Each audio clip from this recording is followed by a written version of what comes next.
Okay, good morning, everyone. Good morning, Good sir. morning, sir. Good morning, sir. Good morning, sir. How are you, sir? Good morning, sir. Good. Good. Okay, I'm good. Last class we talk about how communication happen in the digital network, right? We understand in the digital network communication happen in the form of packets. Packets Yes. are having how many parts? Two parts. Two parts. Header. Header.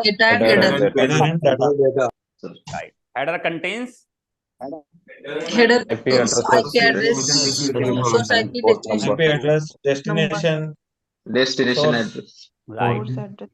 Header contains control information such as source information and destination.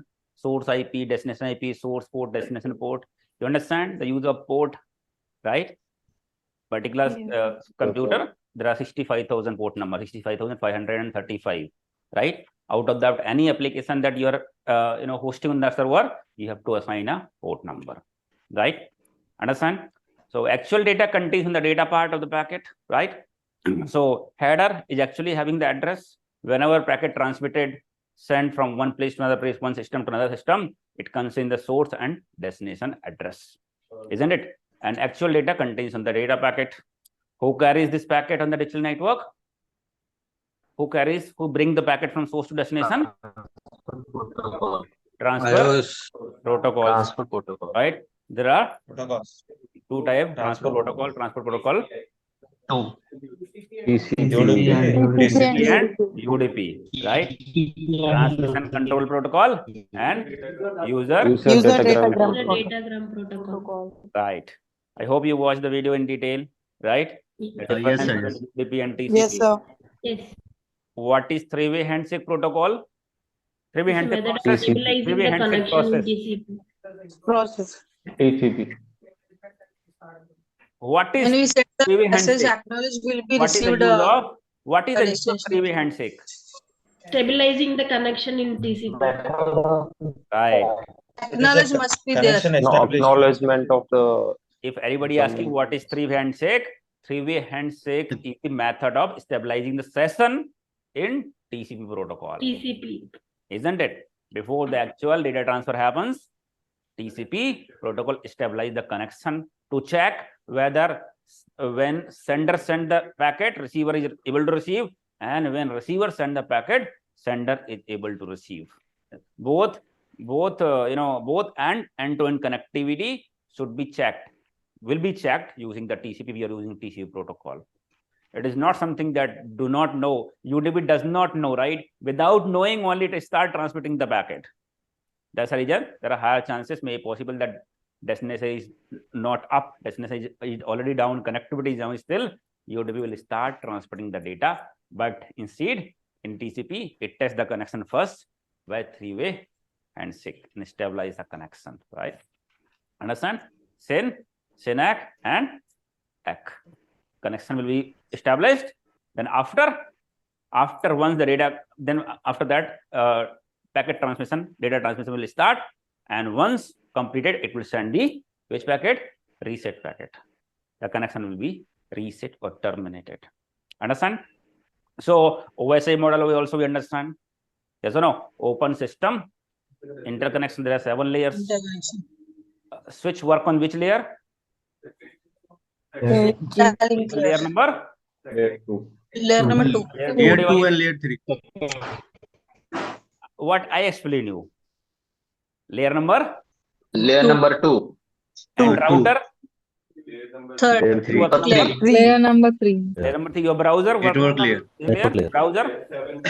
Layer number 7. Application layer. Application. 567 all comes we consider under application, because browser can encrypt, decrypt the data, also encryption, decryption also happen on the same layer. Browser works on 567 layers, right? Application works on 516. Sorry, 567. 567. Layer 2. Right? So firewall work on the which layer? 2. 3 and 4. 3 and 4, because Layer firewall 3. has understanding on IP address also, and IP address comes under network layer, right? as well as it can also identify port number, right? Port number and protocol comes under which layer? Transport layer and network. Transport layer, 4 layer, right? So just one thing you note down, you understand, nowadays digital switches are coming and digital routers are coming, right? Digital switch has the capability to work on the layer number 2 and 3 both. Means your digital switch understand MAC address also, IP address also. That means it can perform switching function also and routing function also. Get in mind, digital switches now are coming with 2 layers, layer number 2 and layer number 3. I hope you have clarity about router and switches, right? Switches within the network, router between the network. Get in mind, if you remember, I'm not sure who all has remembered in previous day 10 years back, when we used to take the internal connection, we used to get 2 devices. One was router on which connection used to terminate, and another was switch. If you have to connect to the internal network, it was switch. But nowadays, only one device is coming, and it has multiple port also. You can connect your internal device also, and internet is also being terminated because it works on layer number 2, layer number 3. Means it's a digital switch actually having the router inbuilt. Understand? Only one device now we are getting. Understand? It is a digital switch which has the routing function also and switching function also. Similarly, nowadays digital routers also coming, which work on the layer number 3 and layer number 4 both. Get in mind, which have the understanding of transport protocol as well, port number along with the IP address. Digital routers can work on the layer number 3 and 4 as well, while digital switch work on the layer number 2 and layer number 3. If anybody asks you switch work on the which layer, you should tell us standard switch work on the layer number 2. However, nowadays digital switches are coming which can work on layer number 2 and 3 both. Similarly, if anybody asks you router works on which layer, router work on the layer number 3 standard router, but nowadays digital routers are coming and working on the layer number 3 and 4 as well. Understand? Encryption, decryption, compression happens on the which layer? Layer number? Session layer. Presentation layer. Presentation layer. Presentation. Somebody still said session layer. Presentation layer. Understand? Encryption, decryption happen. Yes, presentation layer. Compression happen on the presentation layer. Understand? So Yes, sir. let me quickly draw the architecture.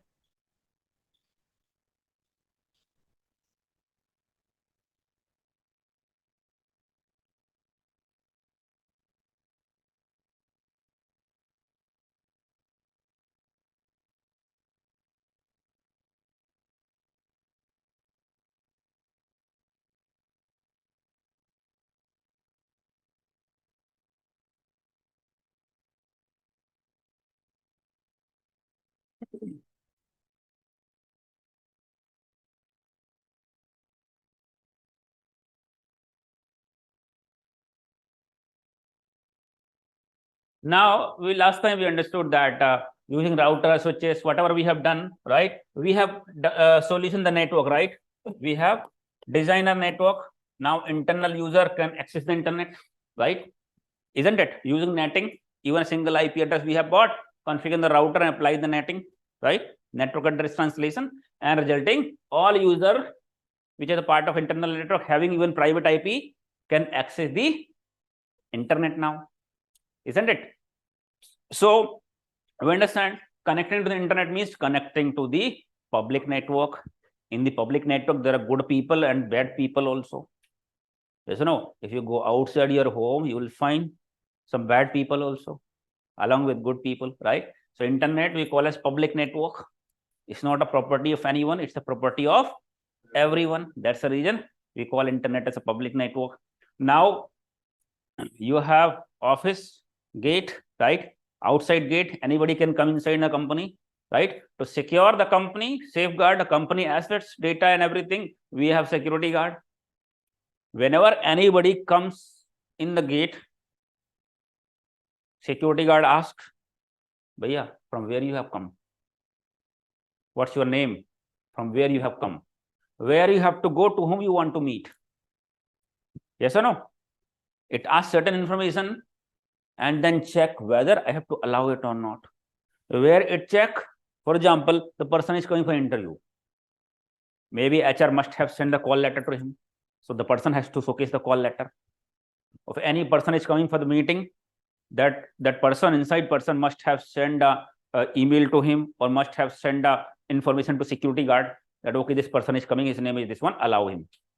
And nowadays security guard are also digital. The internal person must have sent an email to security guard at @SIEMexpert.com, right? That this person is coming, this person can't allow him. The security guard takes the photos also nowadays. Photos, they will take photo, then they will signature and everything entry, right?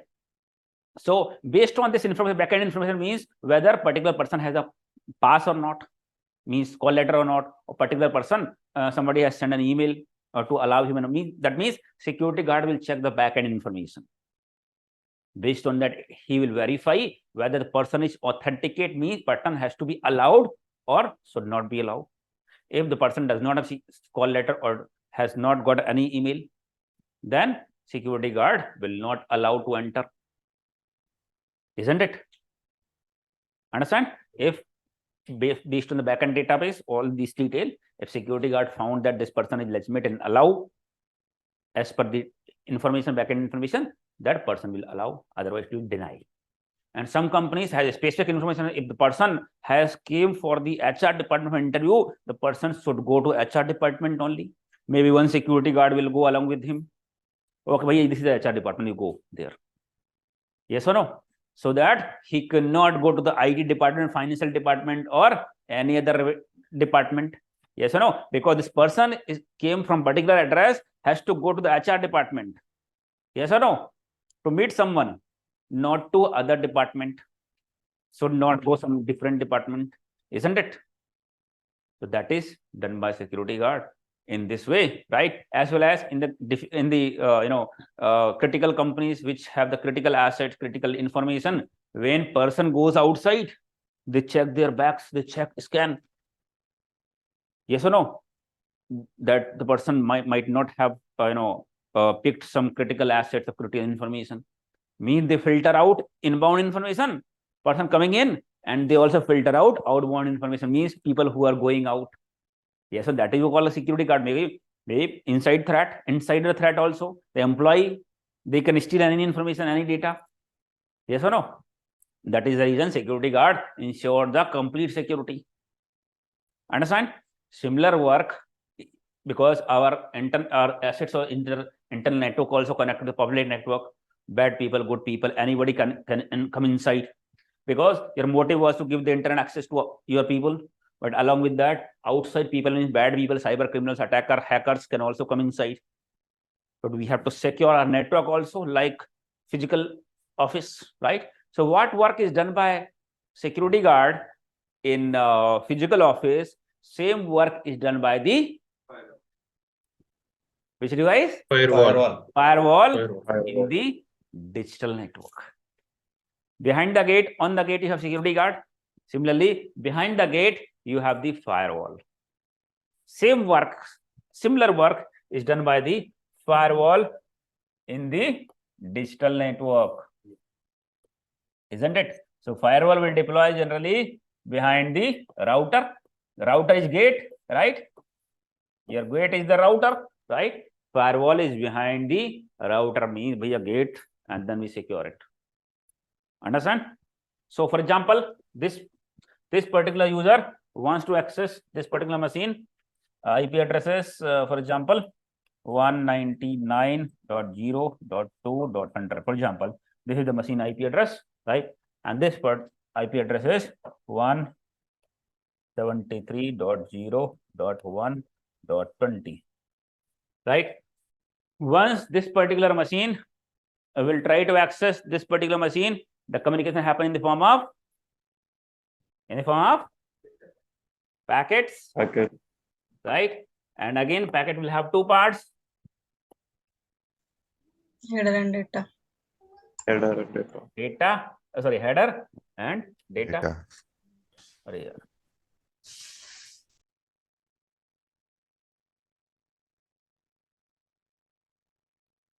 Header and data. Now packet will reach, once it is sent, packet will reach to the router. Yes or no? Router is which layer device? Layer 3 device. A layer 3 device has the understanding of IP IP address. address. IP address. IP address. Is a part of header or data? Header. Header. Header. That means router will not have visibility to data part. Means router will not be opening the data part of the packet, isn't it? It can only open the header, and header also it can only read source IP and destination IP. It cannot read protocol or port numbers. Yes or no? It can only read source IP, destination IP only, because router is a layer 3 device. It has understanding only IP address. As soon as router receives the packet on one of the interface, it will check on the routing table. Router has the routing table. This router will have multiple ports number, right? Router has multiple port numbers. One WAN port number and then multiple other port numbers. One port number, whenever router receive any traffic, any packet on one port number, it will check what is the source IP address on the header and what is the destination IP address. That means from where the packet has come, where the packet has to go. Router is router, right? Hindi में बोलते router को पथ प्रदर्शक. पथ प्रदर्शक. Router means the one who shows your route. Yes or no? You have to go somewhere. You ask some bhaiya, where is the destination, from where I should go to this, reach this destination, this particular destination, isn't it? Whenever you go somewhere, right, you do not know the destination address, you ask someone, this 𝐬𝐵𝐚𝐢𝐧𝐢𝐴, where is that? Can you tell me? So the work of him is to show you the path. Similarly, the router work is to show the route, right? So router should know from where you are coming and where you have to go. Then if somebody asking the address, you have to know whether I know that address or not. If you are knowing that address, then only you can tell him. Otherwise, you will not be able to tell. But how router will come to know whether router knows the path or not? So whatever happens is, any network connected to the router interface, router will have the entry on the table. That table we call as routing table. Understand? A routing table means router will understand on which port, which system or which network is connected. Understand? What is the IP address? So router will know the path. I should send this packet on which port of the router, because particular network or particular system is connected on this particular interface. Port means interface. Yes or no? If router does not have the information, then packet will not pass through the router, because router does not have entry on the routing table. Understand? Sometimes you access something, but connectivity will not happen because router does not have the path. So that is what work is done by the network team. Network team enter the path here on the routing table, enable the connectivity by telling the path to the router, route to the router. I have a question, sir. Understand? Yes. Sir, if router knows the path, I mean the routing table belongs to the path, then if hackers try to enter somewhere, they can use port number 443, and that is also inside the routing table, isn't it, sir? This is not the right stage to ask this question. You will understand and realize yourself. Okay. Right now, I'm explaining you the networking perspective, how it will work. Security perspective will be talking about on the firewall, right? Just now. Your answer will clear automatically once I discuss further. Okay. So routing, understand router, right? You leave about security. Security I'm going to talk about just now. Okay. So what I was telling, router will have the routing table. Based on that only it will forward the packet. It should know particular destination is connected on which interface or port of the router. Understand? So as soon as router receive a packet on one interface, it will check the routing table, right? And forward the packet to particular interface on which destination is connected. Understand? So once router get the packet, it check, it open the header part of the packet and read source IP and destination IP, and then check the routing table and route the traffic. Router work is just to route. Understand? It does not check whether particular IP is hacker IP address, legitimate IP address, non-legitimate IP address. It does not check. It work is just a forward to show you the path. Understand? So anybody can enter inside the network, either cyber criminal or anybody, right? Because router just shows you the path. It do not authenticate the information whether particular connection is from legitimate source or the particular person of IP address is the malicious IP address or it's the malicious connection. Understand? Yes or no? Behind that you have security guard. Means now to secure the network, anybody can come inside. You have the firewall. As soon as packet hit to the firewall, once router route the packet, it will hit to the firewall, right? Firewall, as you understand just now, the firewall works firewall works similarly as security guard in the physical office, right? So as soon as packet hit to the firewall, the packet has two parts, right? Header and data. So firewall will open which part of the packet? Which part of packet? Header. Data. Data. Data I Data. don't. It will open data or header? Header. Both. Data. IP address and the port. Okay, somebody who is telling people who are telling data, why it will open the data packet? Because it could be a malicious virus or something like that, encrypted or encrypted, so it cannot open. Just few minutes back, you have written The firewall, header. firewall work on which layer? Works on which layer? 3. Layer 3. Layer number 3, 4. 3 and 4. 3 and 4. Does the data 3 and part 4 both. comes under the layer 3 or Network. 4? No. Only No, application sir. have visibility, right? Only application will have the visibility inside the data packet.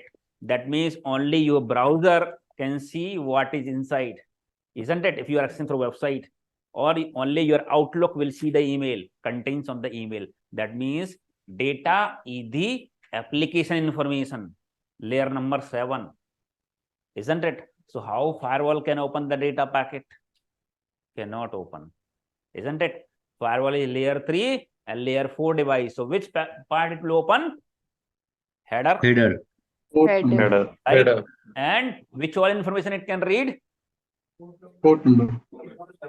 Port number. IP address, port number, and protocol.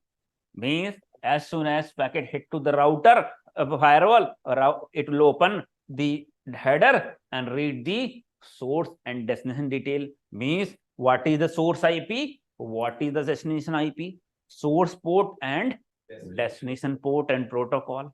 Whether TCP and UDP, which protocol is being used? Yes or no? So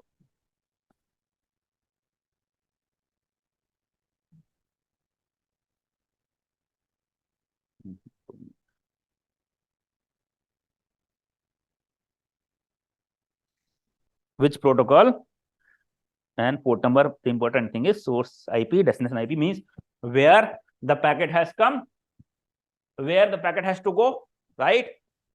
And to whom it want to meet, means on which particular port number. Where the packet has to go means which server or which system, which IP address, and particular system, which application means which particular port number. Yes or no? If packet comes from this particular IP address and destination IP is this particular IP address, firewall will understand, okay, packet come from this IP address and want to access this particular system on IP address. And now, for example, port destination port number is 443. It means what it means? What user is doing if destination port number is 443? Accessing web. HTTPS. Browser. Port number is 443. HTTPS. TCP. Website. HTTP. Secure email. Means what user is trying to do? What user is trying to do? Opening browser. Secure website. Based on the port number, Sending the HTTPS. sending the He's trying to access Secure website. website. Right. That Website. means user is trying to 443 access is the secure only. website. 443 is the HTTPS port number. Whenever you access the website, destination port number will be 443. Yes or no? Based on the destination port number accessing only, the we URL. understand what is the activity. Yes or no? If firewall says that Yes. okay, source IP is this one, destination IP is this one, and destination port number is 25, that means Email. To send mail. that means To send in the person email is gateway. sending 25. To send an email. an email. SMT port number 25, that means it's the mail port number. This particular user from this IP address is actually sending an email. Yes or no? Based on the destination port only, you understand what kind of communication it is. Isn't it? If destination port number is 80, that means HTTP website. HTTP. I'm HTTP. asking what user is doing. Access the website. Going on the website. Saying a website in Access the HTTP. website. Yes or no? So based on the HTTP. destination port, we understand what activity it is. Trying to do. So what happens is these ports are well known and reserved port number, right? That's the reason we understand, okay, somebody is sending email, somebody is accessing website, right? But there are some higher end port number also which are unassigned, not known.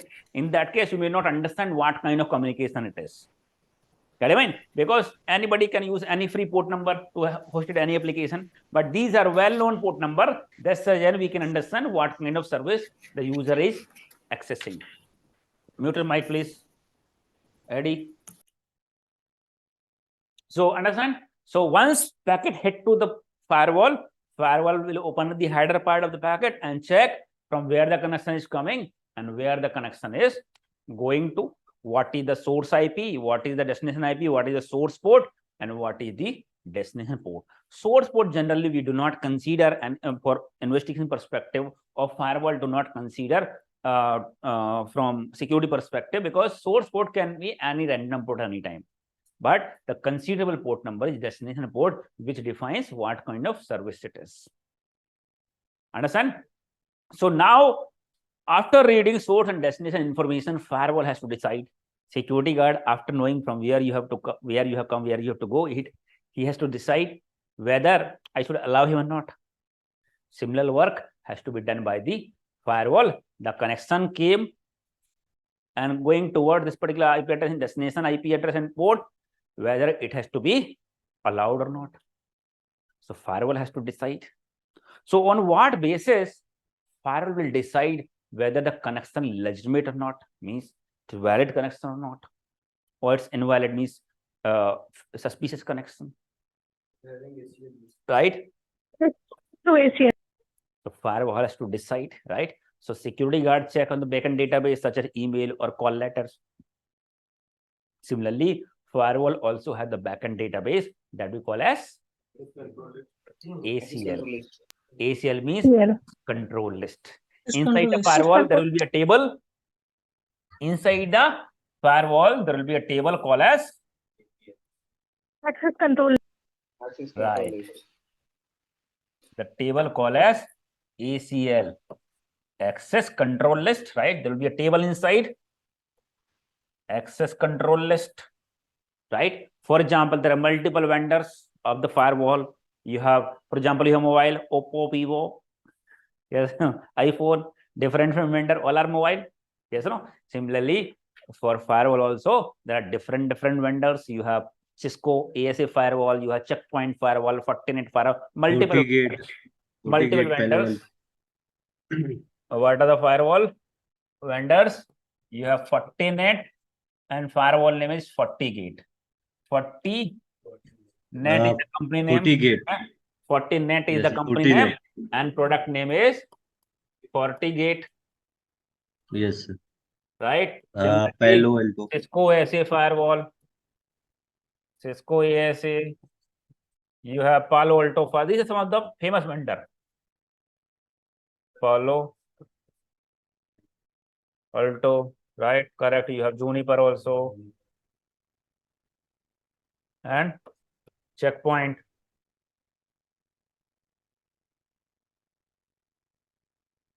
Checkpoint, right? So these are some of the popular vendor which develop firewalls, right?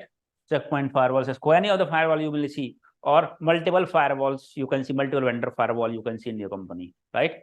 Understand? So it can be Fortinet firewall, Cisco, Palo Alto, Juniper, Checkpoint, or any other vendor. There are multiple vendors nowadays, right? So, for example, I bought this firewall from Cisco, the Cisco ASA firewall. Understand? Once you buy this can be hardware or software, but usually this firewall will be mostly 95% it will be hardware firewall. Hardware means you'll buy a device. Understand? You buy a device. For example, just to hold down a minute.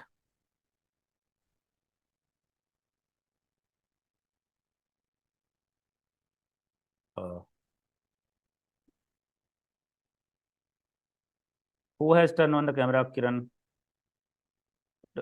Turn off the camera, everybody.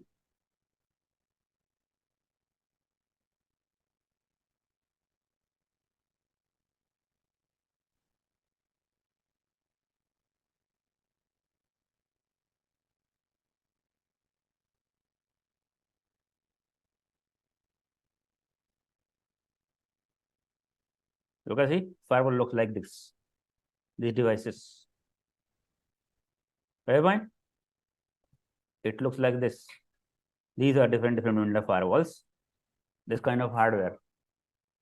Okay? Okay, Cisco as a firewall.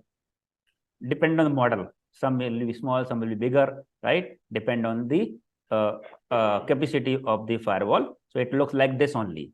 Okay, but we denote like this how I have drawn in the paper. When you drive on the pen and paper, we drive like that. Okay.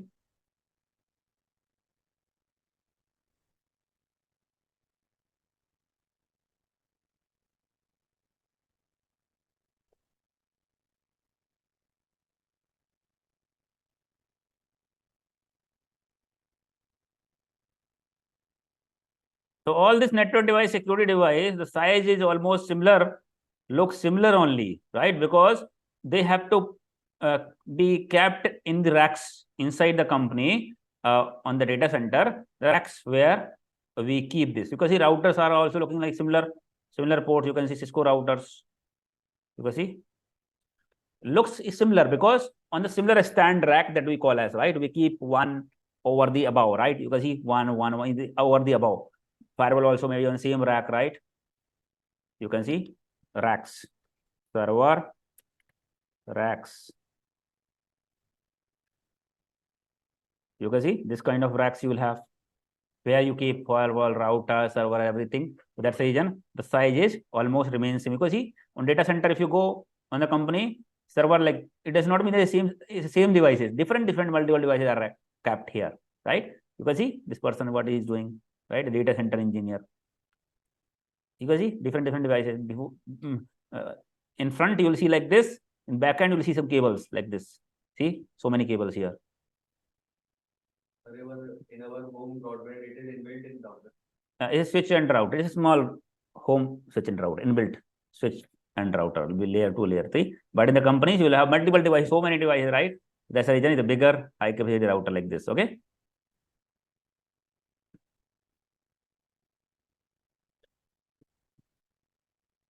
So, for example, this firewall is you have bought from Cisco, right? This firewall is Cisco ASA firewall that you deployed behind the router.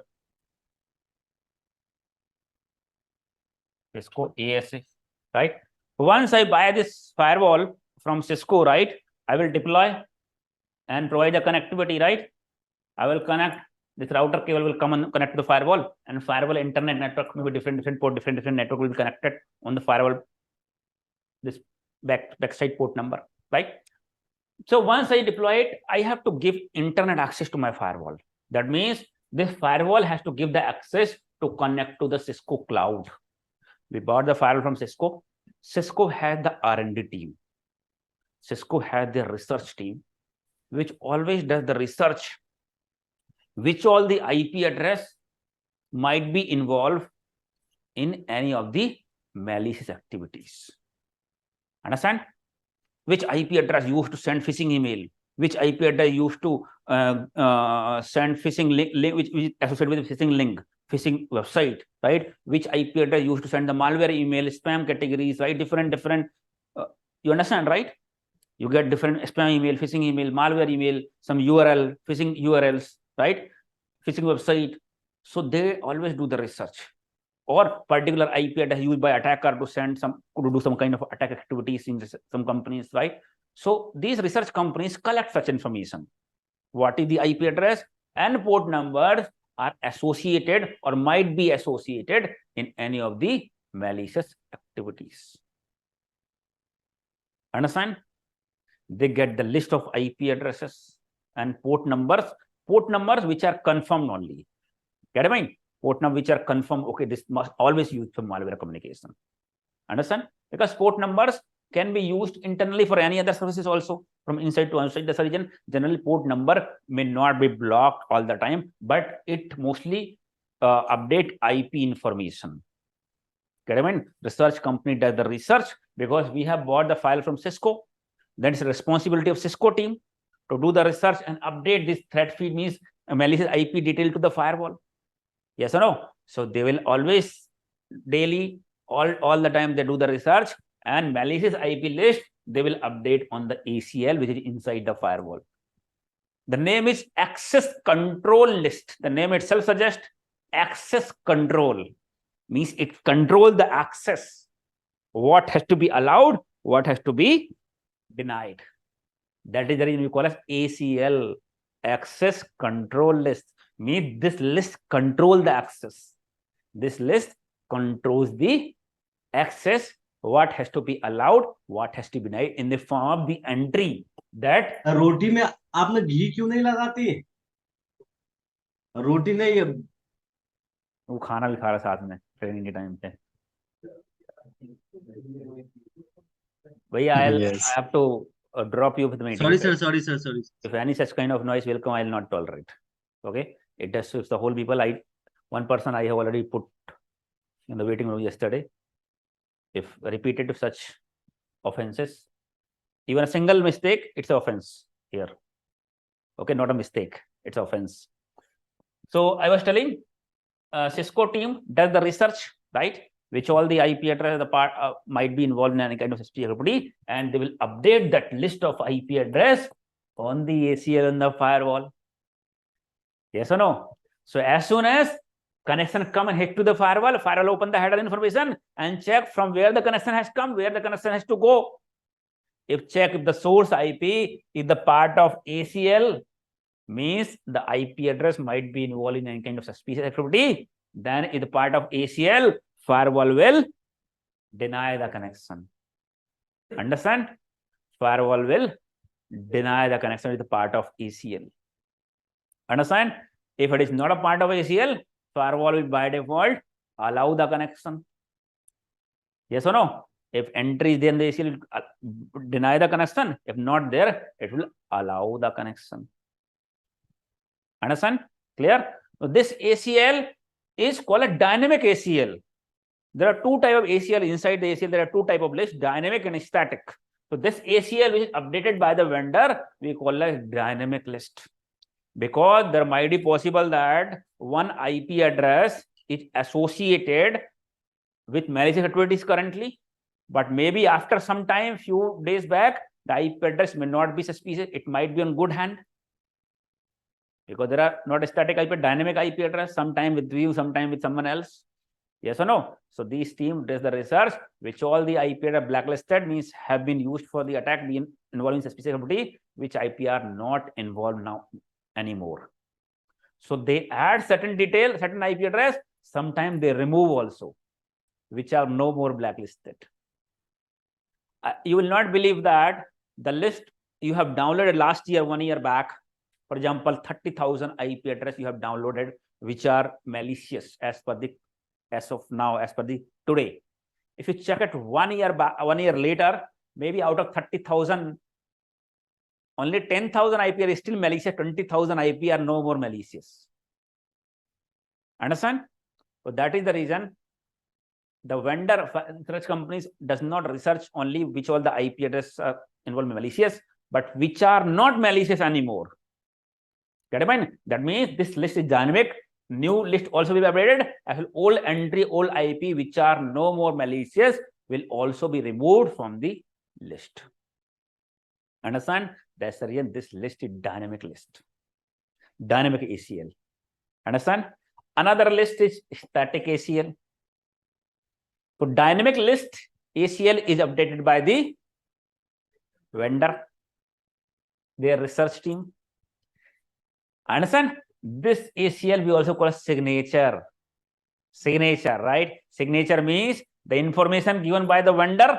Based on that, device will decide whether activity is suspicious or not. So here the signature is in the form of IP address. You get the IP address, which is the malicious IP address or probable malicious IP addresses. Understand?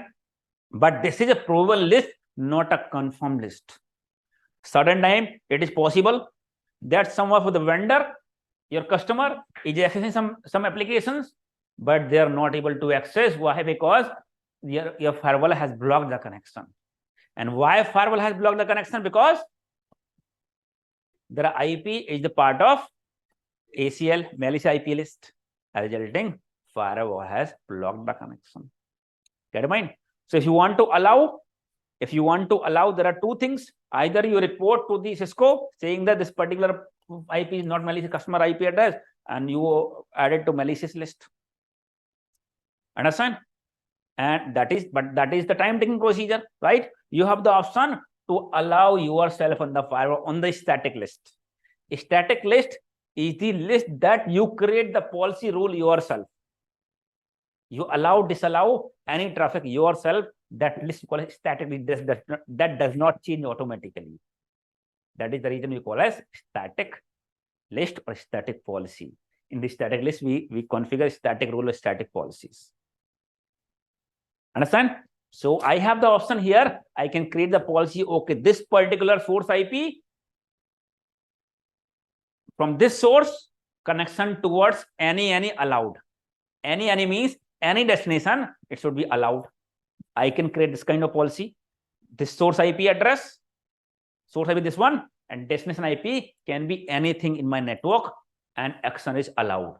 That means this user can access any of the resources and firewall will allow the connection. Or you have the option, this source IP should be toward this destination IP and any port. Means all other destinations will be disallowed. It will only allow firewall if traffic is toward this particular destination. Understand? But any port number. Again, we have option, this source, this destination on this port.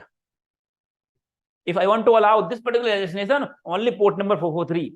Means person can access the website only. He cannot take the remote control on the port number 22 or 23, or he cannot access any other resource on different port number. He should access only website on port number 443. I can allow this source, this destination on port number 443. This kind of static policies we can create on the firewall. Mostly we create certain allow or disallow connection manually. We can create on the static rules. For example, Facebook firewall has a static rule.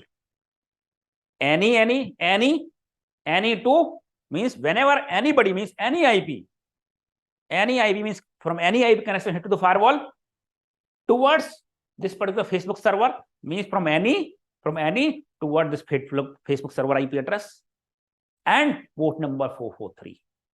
Action should be allowed. And that means anybody can access the Facebook on port number 443. But that's the reason we are able to access the Facebook. But are we able to take the remote control of Facebook server on which it is hosted? That means port number 20, 22, 23, remote access telnet as such, port number are not allowed.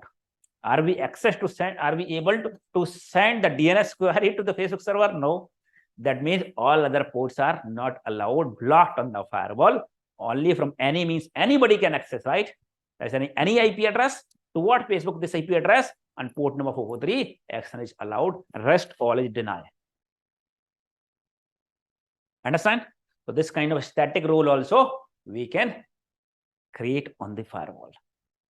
Understand? Sometimes, so that is one example that one of your vendor was accessing some resources, but since IP is the part of a dynamic list and it was blocked, resulting we created a static rule here and manually we allowed his IP address. Understand? By creating the static policy. Certain time there is possibility because firewall work on based on signature, predefined information, which is found out by the research company. Yes or no? But there might be possible that some of the IP attacker IP which have been involved in attacking activity, but research company means your vendor research company does not know the detail, has not updated the ACL entry, resulting firewall has passed the connection, allowed the connection, but it is the attacker IP address. Some kind of malicious activity started happening, but firewall has not blocked it. Why? Why firewall has not blocked it? Because it was not a part of ACL. Because you bought a Cisco, and Cisco does not know that this IP address is involved in any kind of malicious activities. That's why it was not updated. Throw some different tool like SIEM tool, being a SOC team, you identify some kind of malicious activity happening, and you identify this IP address is the culprit. This is the attacker IP address, but all connection was allowed. And what in that case, to stop this activity, what will you have to do to stop the communication? Put the Updating static into IP. ACL. Static You ACL. have to block the IP address. Yes or no? So manually, we will block the IP address on static list. That is static means manually, even it is allowed or denied by the dynamic list. Manually, we can create a policy. Manually, any IP or any port number we can allow or disallow. Static list, right? So this is the time when being a SOC team, where you investigate an incident trigger and you came to know there is a successful connection from particular IP address, but IP address is malicious. To stop the activity right now, you have to assign that case to the firewall team and ask firewall team to block that particular IP address on all the firewalls to stop the activity, because the connection was allowed and resulting successfully compromise will happen. If firewall knows everything, no company will get compromised. Yes or no? But there are chances some attacker have got new IP address. Yes or no? Which research team does not know. Understand? Resulting successful compromise will happen. Firewall services support has to be renewed every year generally. But you have option, you can buy 1 year, 2 year, 3 year like that. But we have to pay continuously.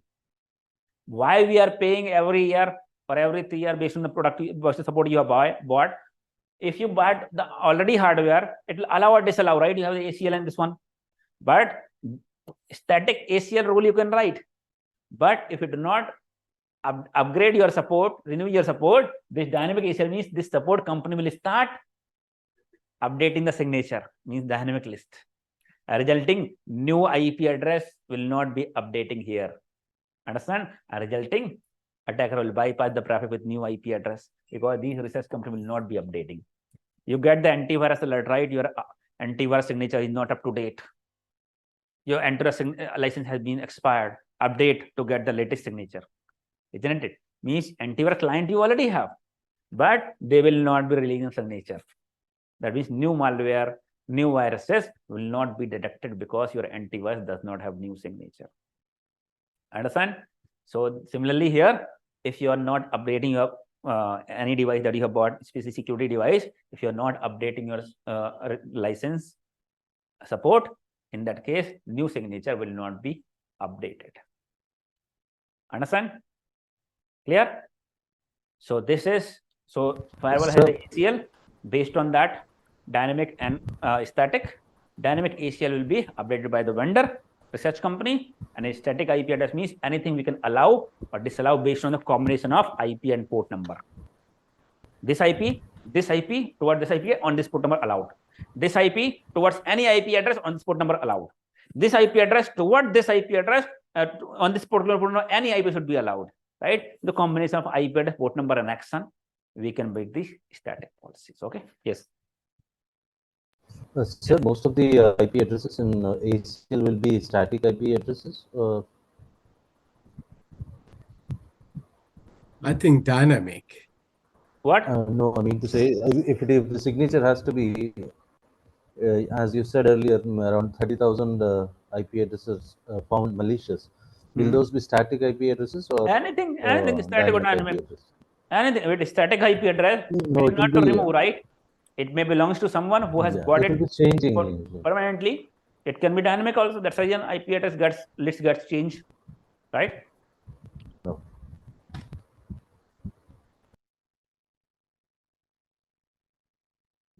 Got it? Clear? Yes, sir. So Okay. that means, sorry. So may I say something, sir?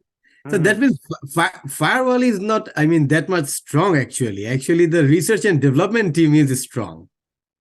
Of course, that is the reason.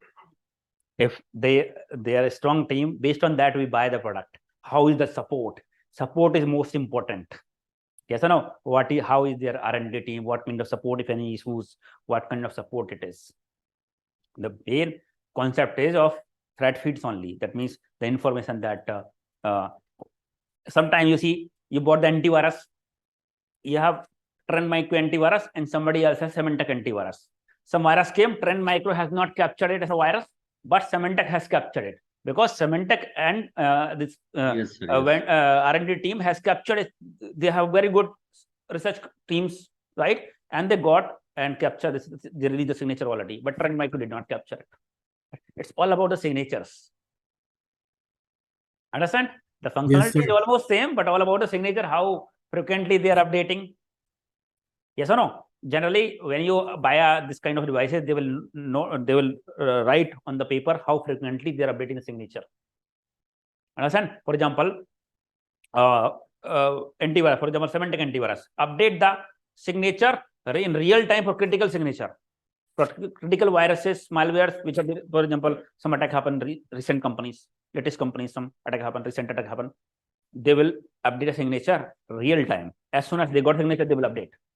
But low severity, medium severity signature, they will update once in a week. So this kind of detail you can read on the document, or they will share the document. The sales team will communicate the information to you in the written formation, how frequently the device signature will get up to date. Understand? Windows, your Windows, you get a signature, right? This again update. You have mobile, right? Mobile, laptop. Sometimes you get the updates. Yes, sir. Because attackers are also very intelligent, isn't it? They always find out the new way to penetrate the network to compromise the device. Similarly, your vendor team also having R&D team, penetration testers, vulnerability scanning team. They find out if there are anything which attacker can take the advantage. So before attacker take the advantage of that particular weakness, we should fix it. Yes or no? Sometimes you will see update means it's not always a feature update, isn't it? Update is not always a feature update. Sometimes it's a security update. Some of the feature which attack using which some of the resources using which attacker can compromise machine, attacker can take the remote access of the machine, right? Those open doors has to be closed, and they will update in the form of updates. They will share in the form of update. You have to fix, download and install those updates to patch those weaknesses.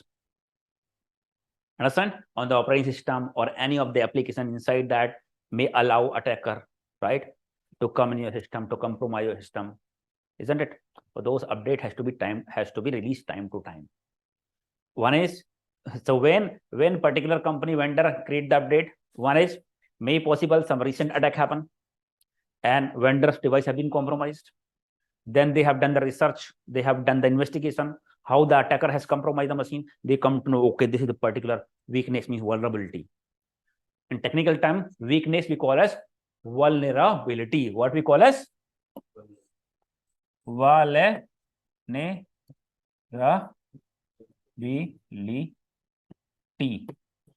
Vulnerability Sir, means I weakness. have a question. Vulnerability means weakness, and vulnerabilities means weaknesses. Any machine may have vulnerabilities, means multiple weaknesses.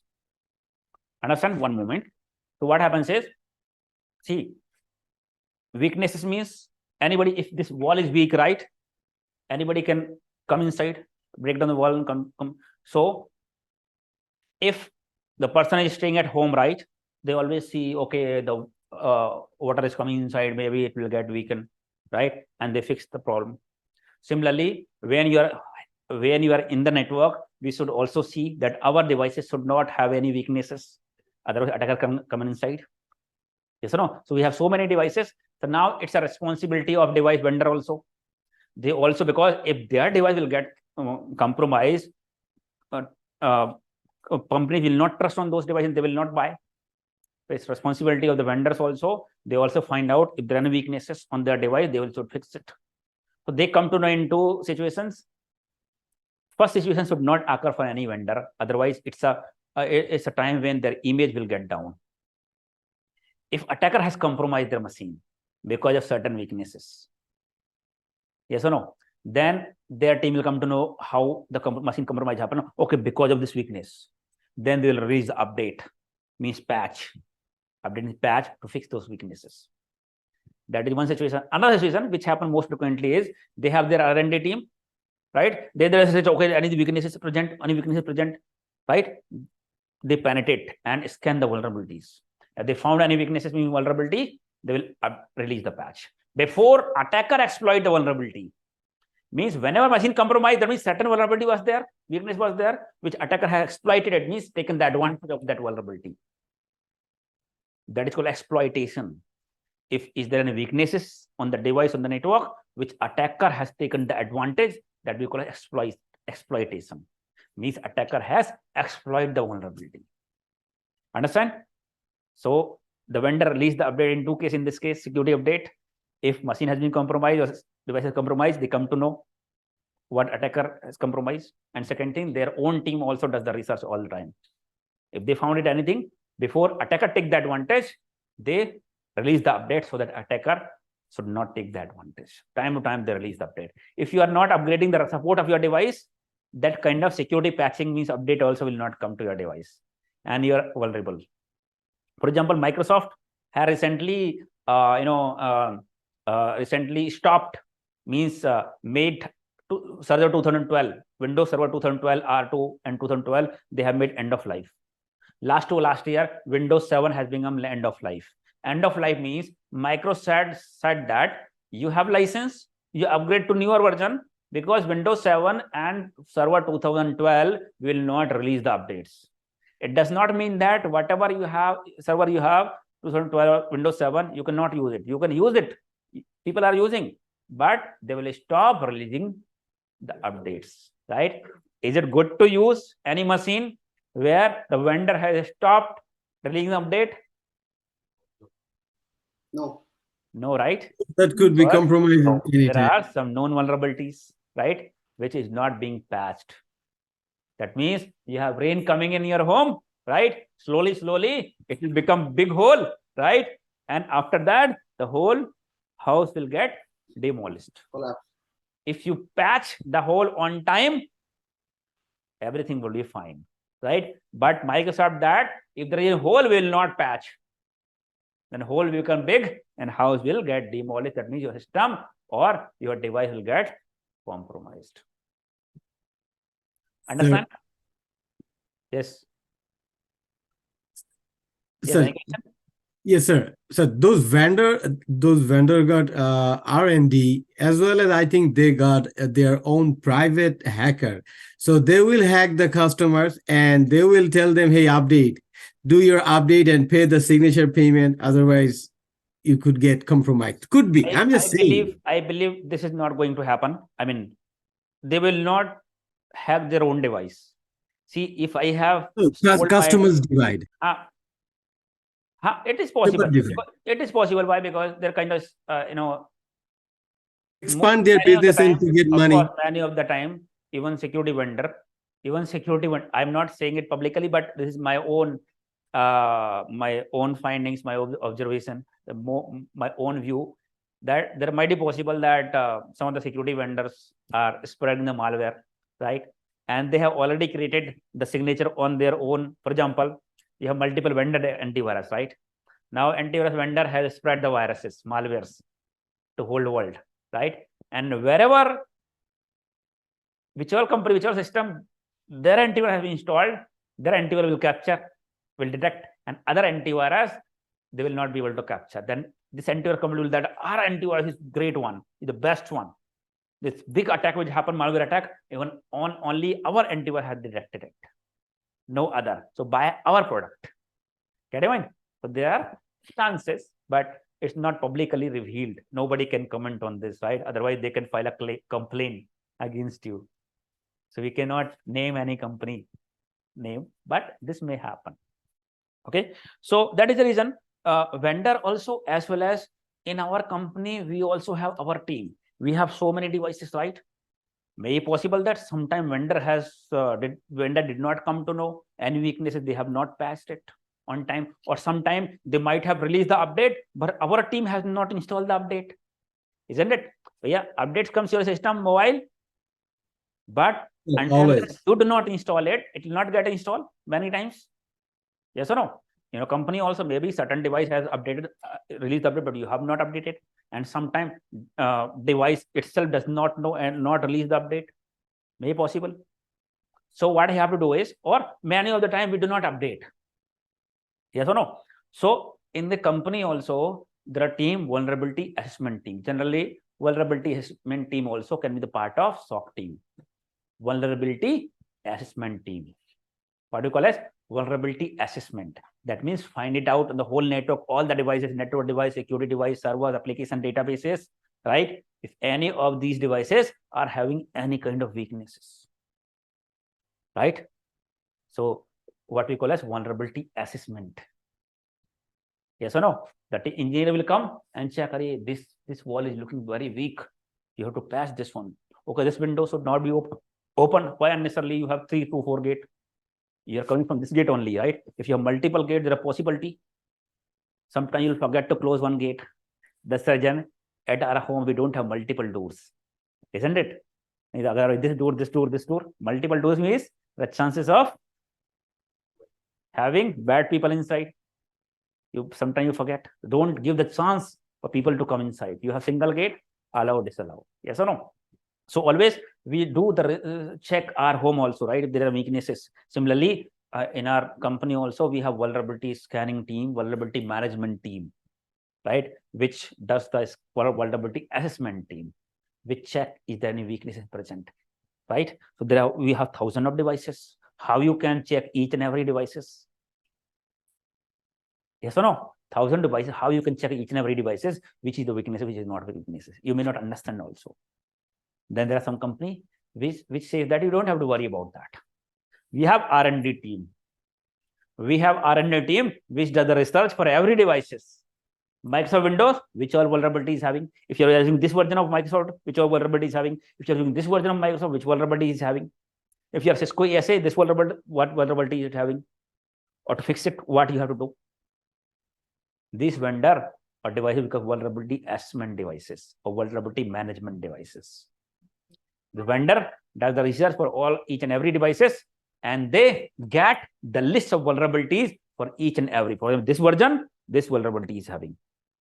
And if this vulnerability, how to fix it solution also they give. Get in mind? So vulnerability management team, they will buy the vulnerability management software applications such as somebody asked you, that's the reason I'm coming deep dive, but it's very important. I would have explained you in the later part, but no problem, either explain on later or now. It's equally important. So what will happen is there are some vendors such as Nessus. Nessus spelling है ना? Nessus. Nessus Qualys.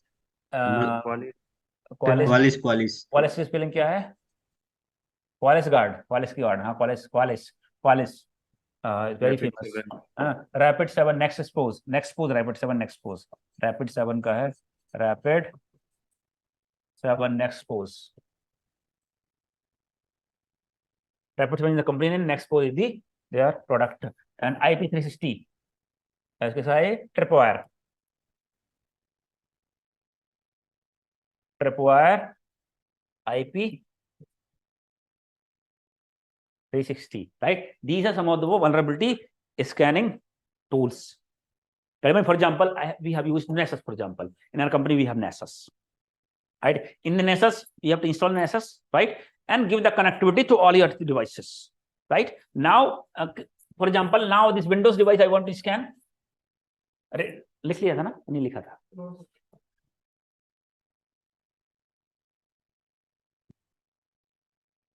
Tripwire.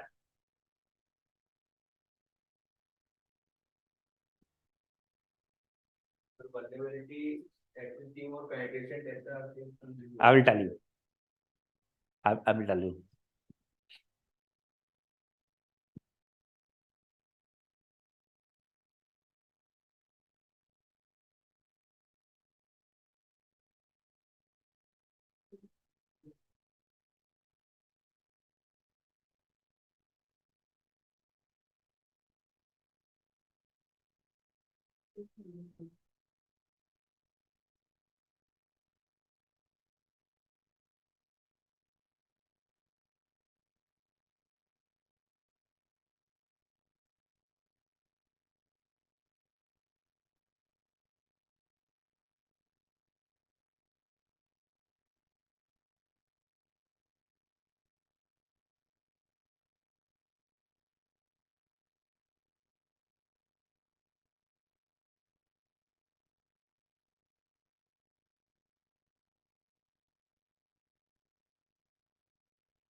Written? These are the tools which you use for vulnerability scanning, right? For example, you have installed Nessus in your environment. Nessus vulnerability management tool, right? So you have different devices, right? So all devices you have to give the access first, means connectivity, your firewall, all the devices you have connectivity. Yes or no? So you connectivity, and now, for example, we have 100 Windows devices, right? So now today we want to scan Windows devices for any vulnerability, right? So this Nessus tool will have library of vulnerabilities. Library of vulnerabilities, right? Once you onboard this device, means enter the device detail, IP address, host name, it will start scanning against these vulnerabilities. Get a mind? Understand? It has the list of vulnerability for Microsoft Windows devices. When you start scanning, whether any vulnerability is matching. After scanning, it will give the list. Okay, these all vulnerability present on this system. For each and every device, it will give the list of weaknesses with vulnerabilities. Understand? Because this is having library list of vulnerabilities, and it will check each and every system against those list of vulnerability weaknesses. It will scan the whole system and give the list of vulnerabilities, and also it will categorize which vulnerability means weakness is high severity, low severity, medium severity. High severity means has to fix as soon as possible. Otherwise, attacker may take the advantage and compromise your system. Critical, high severity, medium severity, low severity. So we should critical and high severity should be fixed as soon as possible. Understand? So there will be a team called as vulnerability management team, which does the scanning time to find out any weaknesses. For example, this system having 20 weaknesses, this system have 15 weaknesses, right? So they will get the Excel sheet for all the devices. So now Microsoft Windows server you have a scan, and server is having this vulnerability, and server team manage those servers. So they will get a list of devices and vulnerabilities, and as well as the category of the vulnerability, high severity, low severity, right? Then the vulnerability assessment team will send this list to the server team. Not only vulnerability list, but also the tool will tell the solution also. For example, this Windows server have the Adobe PDF reader installed. Adobe PDF reader 7.2 version has been installed. 7.2 version has the vulnerability that attacker can compromise and take the remote access of your whole system by exploiting the vulnerability which is present on the Adobe reader. And the solution is also written to fix this vulnerability. Adobe has released the update on the next version 7.3. So to fix it, you have to upgrade this app to 7.3. Get it? Microsoft, another vulnerability is Microsoft TLS 2.0 you have enabled, 2.0 has certain vulnerabilities which allow attacker to compromise a system. As solution, you have to change the setting to 2.3 or whatever new version. A certain setting you have to log in and do the certain settings, fix it. Means certain time Microsoft Windows having certain security issues, certain time inside application that you have installed, they are having some weaknesses. But all belongs to your server only, inside the server. You'll get this weaknesses as well as their solution. Get it mind? But now you get the list of devices to vulnerability, server team, and tell them these are very critical. So within 2 days you should fix it, or within 1 week you should fix it for critical and high vulnerabilities. Low vulnerabilities, you have this much of time to fix it. So this server team will do the patching activity. Sometimes you'll see, right now it's a quarterly patching activity is going on. Quarterly patching activities. That means the server team is busy in doing the patching. Patching means fixing. Understand? Fixing the open vulnerabilities, weaknesses. They are busy in patching activities. Understand? Yes, what? Sir, does virtual machine need to update always as well? Either it's physical server, virtual server, whatever it is. Either physical or virtual. It's a server, right? Either physical or virtual. Anything. Always up Any to date. device. Huh? Always we have to up to date if it is virtual or physical, right, sir? Anything. Any device which is there on the network may have certain vulnerabilities, right? Either physical or virtual. It does not mean that right now I'm talking about Microsoft Windows devices, either physical or virtual. It's same only. Right? I mean, physical, virtual does not make any change. Okay. So once we give the list of devices, the respective team has to patch it, right? Then once they will patch it, they will reply to the vulnerability management team, might be the part of SOC team itself, and that okay team, we have fixed those vulnerability, we have fixed the vulnerability, critical and high vulnerability on these servers. Now we cannot trust on them. Yes or no? So what do we have to do now? Once they will confirm that they have fixed it, ACL. once they confirm, they have patched those vulnerabilities, right? So I'm saying Rescan the server. We cannot trust on their words. We will again do the retesting, rescanning to check vulnerability fixed or still some vulnerabilities are present. Yes or no? If vulnerability present, they will tell the team, this vulnerability are still open. You said close, it's still open, kindly patch it. Again, they will patch it, again retesting, rescanning. Once all critical and high at least vulnerability is closed, right? Then there will be certain time to close the low severity and medium severity. Understand? So that is the work of vulnerability assessment team. They scan, get the report, they send to the respective team to patch it. If they're not responding, not completed, we may have to escalate it to the next level. Their manager, director, that your team is not working, not patching high severity vulnerabilities, and this is the risk involved if they're not patching. Understand? That's the whole work of vulnerability assessment team. If you understand this, now you can go in the company and work on vulnerability assessment. There are people in the company who have experience in working on vulnerability management team only, but that's the only work they are doing daily basis. Sir, do we install Nessus to all the machines, like all the? Nessus is a central tool, right? You just on board, just enter the IP address, right? It will do the remote scanning. Certain time, for certain device, you might have installed the client, little client inside the system, but not always for certain devices, right? So this is not only for Microsoft Windows, for all your network device, security device, servers, application, databases, all should be scanned. That is called as vulnerability scanning, vulnerability assessment. You see the VAPT team, VAPT. So this is the VA work, means vulnerability assessment. So they're not going to install each and every machine. PCs. Centralized tool. Just you have to give the connectivity, and then remotely, within the company only you have vulnerability assessment tool. Then it will have the access to your devices. Then remotely it will scan. Okay, understand? Yes. So that is called a vulnerability scanning team and assessment, and that is the work of vulnerability assessment team, VA work. Understand? So now, time to time, as per the compliance requirement, you should do the network scanning time to time, quarterly, half yearly, yearly. vulnerability scanning is happening, right? If you get a role in SOC team, you might be possible that along with the SIEM, you're working on vulnerability scanning also. Understand? So in our training also, I will give you the access to the one of the vulnerability assessment batch we have, Nessus vulnerability management separate batch we have. But for this batch, we give the access to the recordings of the live batch so that you can get an idea. As well as you can also do the certification training certification from Nessus, from Qualys. Qualys vulnerability management training and certification both are free. Understand? If you do the certification right on the resume, it will increase the value in the resume. Free certification. Right? So you can check on the website, Qualys website, and you can register. If you have time, you can register. Definitely will increase the value in the resume because you will get a certification.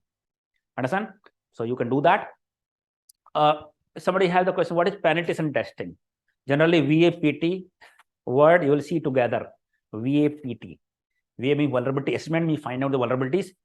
Penetration testing means trying to penetrate the network like an attacker. But we call it testing. Means the person who is going to run this, he's not an attacker, is doing the testing. So penetration testing means penetrating your network like an attacker. Yes, sir. It's a testing.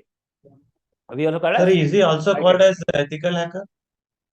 Ethical hacker, right? You can see the ethical hacker, penetration tester. Hacker, red team. Penetration tester, right? Red, it comes on a red team. Red team means the white hat people, means legitimate people find it out whether we can penetrate the network or not, right? So penetration testing means trying to penetrate your network.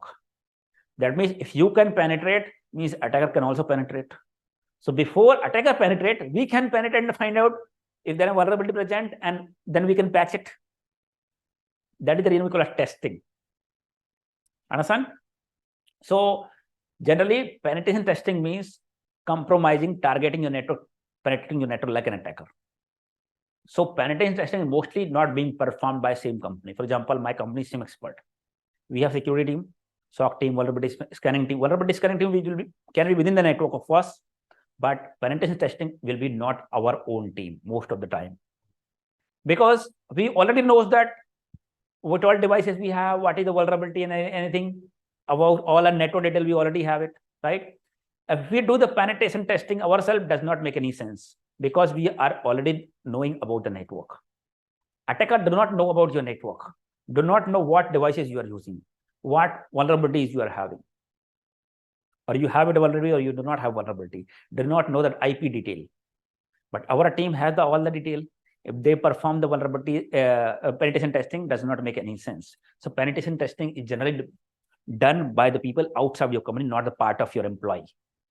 Third-party companies, third-party vendors is being performed by third-party vendors who does not know about your company network.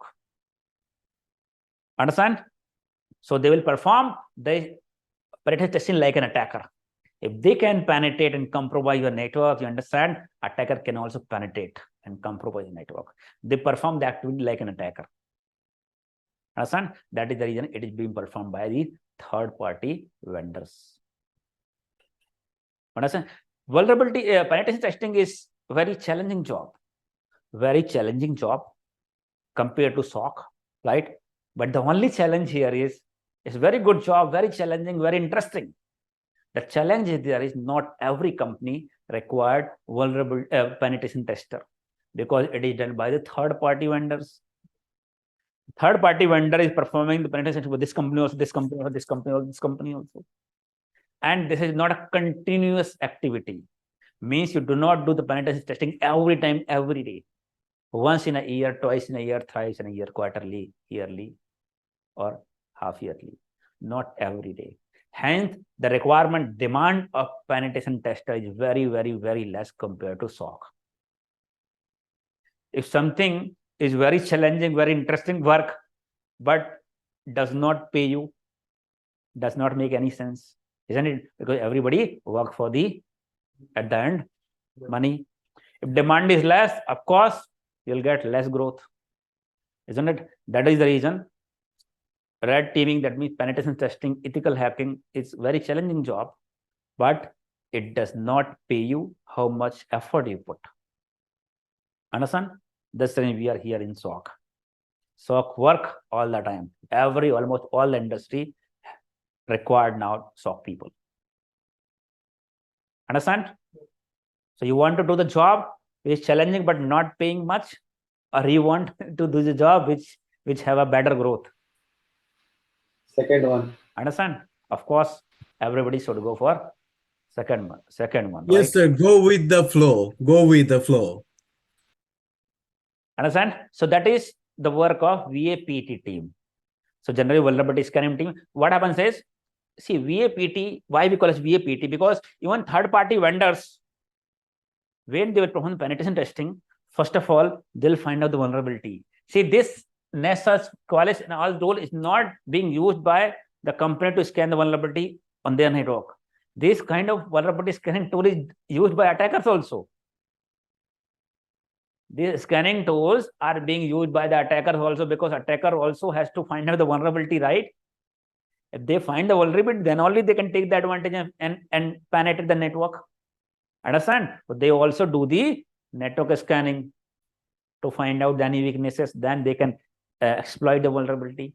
Similarly, penetration tester also, when they perform this penetration testing, they do the vulnerability scanning, find out, and then try to penetrate.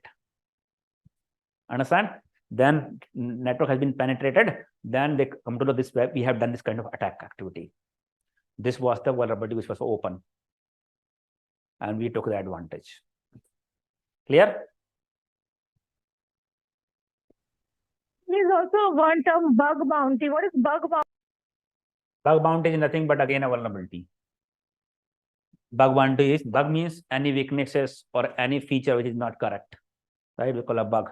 Bug bounty means anything. It's what kind of vulnerability, again, vulnerability. So sometimes people who are doing the bug bounty, they might get into the jail also, because there are certain limitations of doing the bug bounty or scanning. If unauthorized scanning will do, you might be sent to the jail also. The company may report and you might be on jail. But there are certain limitations, right? If you go out of limitations, right, use certain tools to scan the company network or something. Maybe if within the country you are doing the own country, maybe you might be sent to the jail also. Bug bounty is nothing but for any feature issues, any issues in the features, or any issues, any vulnerability weakness present on the website or any applications, they can find it out and they can report, and might be certain time they get some rewards also. But there are limitations. Every company define their limitation, right? If you go out of limitation, you might be, get into the jail also, right? So rewards also, you might be seeing the LinkedIn that, so I got this bug bounty, this bug bounty. Three people who are college going or recently pass out, they do this kind of activities. That is not a permanent job. But sir, Google helps the hackers because every day Google update the exploit. I mean, right. Google hacking database, or you can say exploit database. So every big companies are giving very good rewards if you if you can penetrate, because the big company have big reputation, right? If any compromise will happen, so they have very strong security. If anybody compromise, right? If you ethical hacker found any vulnerabilities, they will pay very good rewards. Okay, so let's come back. So you understand about the firewall, right? So firewall means it has a ACL, static and dynamic.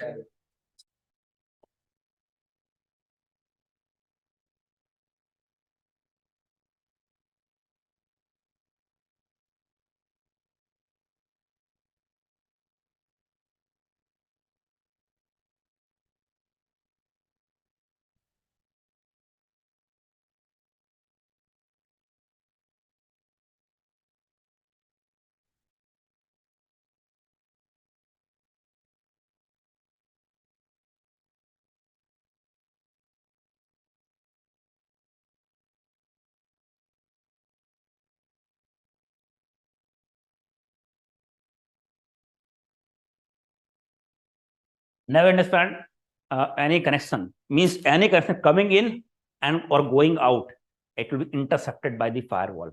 Means firewall will check whether connection has to be allowed or disallowed. If any connection coming inside to outside also going on malicious IP address, If IP address is part of list, it will deny the connection. Means firewall is the bridge between internal and external network. If it is this firewall we call as gateway firewall or perimeter firewall because it is on gate. It is on perimeter, right? Boundary of your company. Boundary means perimeter. In the gate we call a gate. But this firewall we call as gateway firewall or perimeter firewall. This router we call as gateway router or perimeter router. There might be some other firewall also inside the network we call as internal firewall, but this firewall is on gateway, so we call as the functionality of all the firewall is same only, but since this firewall is on gate, we call as gateway firewall or perimeter firewall, right? So any firewalls is a bridge between one network to another network. What traffic has to be allowed or deny can be managed by the firewall. For in this case of firewall, if any internal user also accessing something outside, IP address is blacklisted as per the ACL, it will deny the connection. Understand? Any IP address, a combination of port number to allow or deny the connection according to the ACL, which is static and dynamic. You can also block yourself on by creating the static role. Many of the times when you'll be the part of SOC team, you'll get some alert incident, you'll analyze and come to know some certain incident happen where the IP address was allowed. As an action, as a recommendation, as an action, you will ask firewall team to block the IP address. Always you will read the incident and assign to the firewall team to block the IP address on the firewall as an action point, because firewall did not detect. Of course, these devices work on the signature. These are not a human. Yes or no? Human security guard, you have human, right? So we can trust 99% time, we can trust on security because it's a human. If you ask security guard decide based on the call letter and based on the email that he received. But if the person has the call letter but coming with the gun, yes or no? Security guard has his own common sense. Security guard will understand this person is not legitimate, call the police. Even though we have not told the security guard to do the same, but security guard is a human being and human has the brain. Yes or no? Non-living device does not have brain. This is the device, and who has given the brain? We have given the information.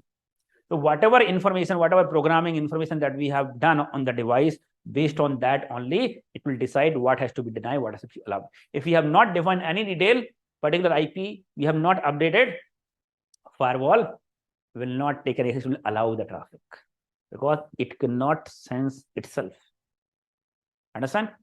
And that is the reason, even though we have the firewall, certain time will happen, compromise will happen. So that is the reason in cybersecurity, you cannot achieve 100% security. There is no possibility of achieving 100% security. Understand? Even though you deploy all possible devices which are available nowadays. So if you deploy all the security devices, then no need to secure the network further. Big security team, big budget every time. Why you are increasing the budget every year? Why? Because attackers are very intelligent. They always find out new ways to penetrate your network, and these are devices, not the human. For everything, every problem, there is a solution. For every security, there is a penetration. There is weaknesses. There are weaknesses. Understand? So these are devices we cannot trust. Let's take an example. Let's take a live example. Right? For example, let's suppose this attacker has taken a new IP, address.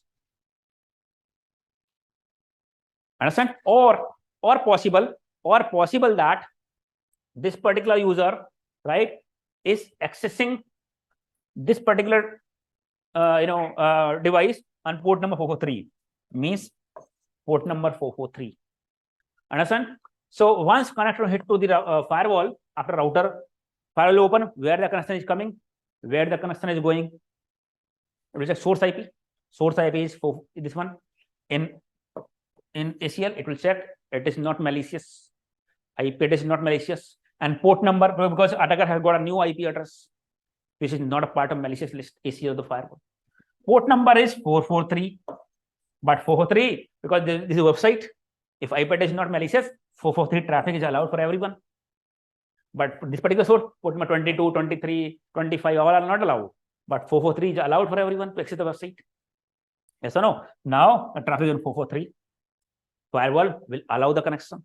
Once firewall allow the connection, once particular user access, for example, facebook.com, right? Connection will hit and go to the application now. And now you get the Facebook page. You understand? For any application once you deploy, you have to set up a server. You have to assign IP address, right? Inside the server. Then you deploy an application, Facebook application. Now, whatever data you are storing in the application, it is being stored on the backend database. There is a database on the application, behind the application, where the database, all your profile, your videos and everything are being stored on the Facebook database. Isn't it? Understand? So whenever you send that access anything, for example, you click on my profile.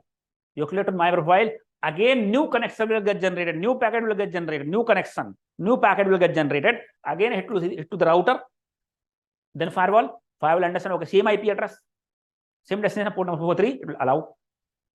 It will go to application. Then once you click on my profile, you're not sending in any information, right? But once you click, it will generate a database command on the data packet. On the data packet, there is no data, but it is actually a command in the data packet to retrieve the data from the database. Understand? Right now, you are requesting the database, right? So what you are requesting, that is there in the data packet in form of command, database command.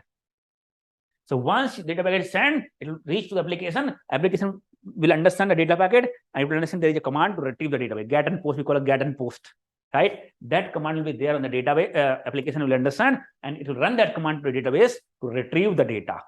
And then it will show you on your browser. Understand? So in this case, you understand, you can run any command. Certain time, you can run malicious command also. And it will run the database to delete the database, modify the database, because your standard firewall do not have access to the data part. If IP address is legitimate, port number is allowed for everyone, but the standard network security firewall does not have access on the data that will payload. What particular person is running the command, what it is requesting, that standard firewall does not have control, does not have visibility. In this case, there might be possible that attacker traffic is allowed, attacker might run some malicious command. This is a part of data part. But this particular device does not have visibility. That means some attacking activity, attacker may request to delete the database, modify it, or steal some information. Understand? And this device, firewall will not come to know. Understand? That means there's a possibility that even though we have the firewall, still our network is not secure. There might be possibility to steal some database information on our application. Understand? Barring some malicious command. Understand? Firewall itself is not sufficient. We have to introduce a new device that we call as that have the understanding of data part, which can open the data part of the packet, payload. Which device has the application layer of understanding? Web. Or web. That we call as WAF. W-A-F. Name itself suggests web application. Web application put. What do we call as web application? Take 20 minutes break. After break, we'll talk about web application firewall. Right now is 9:50. We'll connect by 10:10. Okay. 9:50 right now. We connect by 10:10. Okay.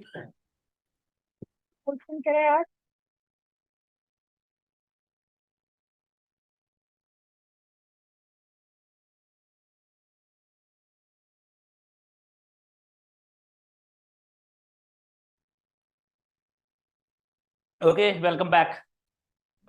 Camera.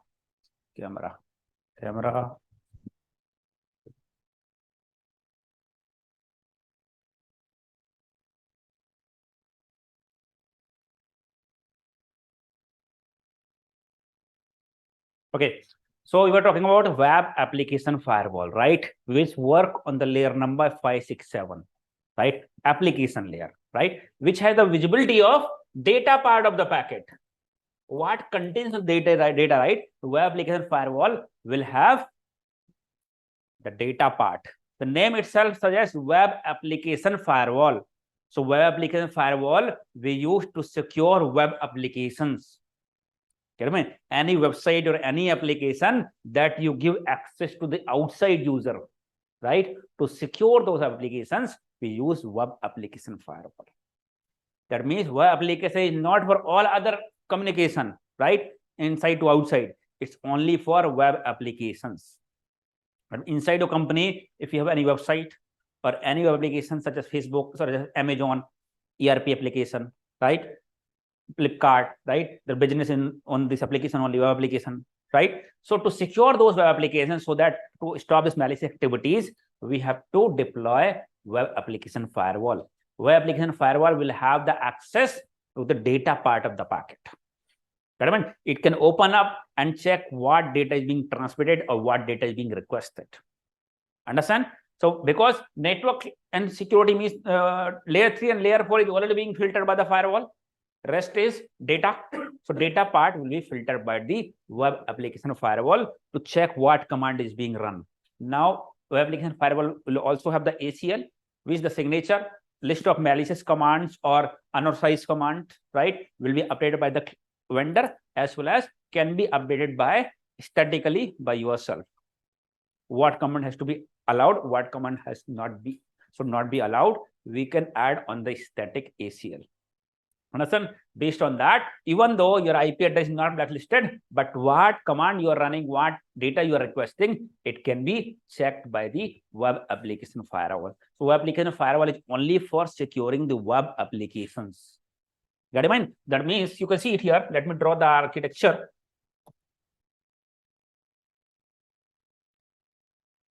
What time I got draw ही करना पड़ेगा दूसरा.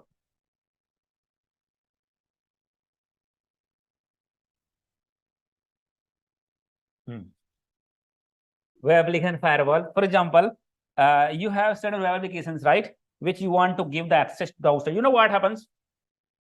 Inside user have the private IP address. So by accessing through netting, they can go outside, right? So any system which have the private IP address will not be accessible by outside user. Yes or no? But now we want to deploy our website. If we deploy a website and give the private IP address, people will not be able to access. Yes or no? So any web application, any website or any resource that we want to give the access to the outside user, we have to configure which IP address? Public IP address, then only they can access. Yes or no? For those applications that we want to give the access to outside people, we have to assign public IP address. Yes or no? Let's say these are set of applications. You have router again, and then you can see you have switch, and you have certain applications which are public facing applications. That means there are some servers, right, on which you have installed some applications which outside people can access. For example, IP address you have assigned 199.0.5.25 196.0.2.100. Similarly, public IP address you have assigned. Right now, people can access these applications. Yes or no?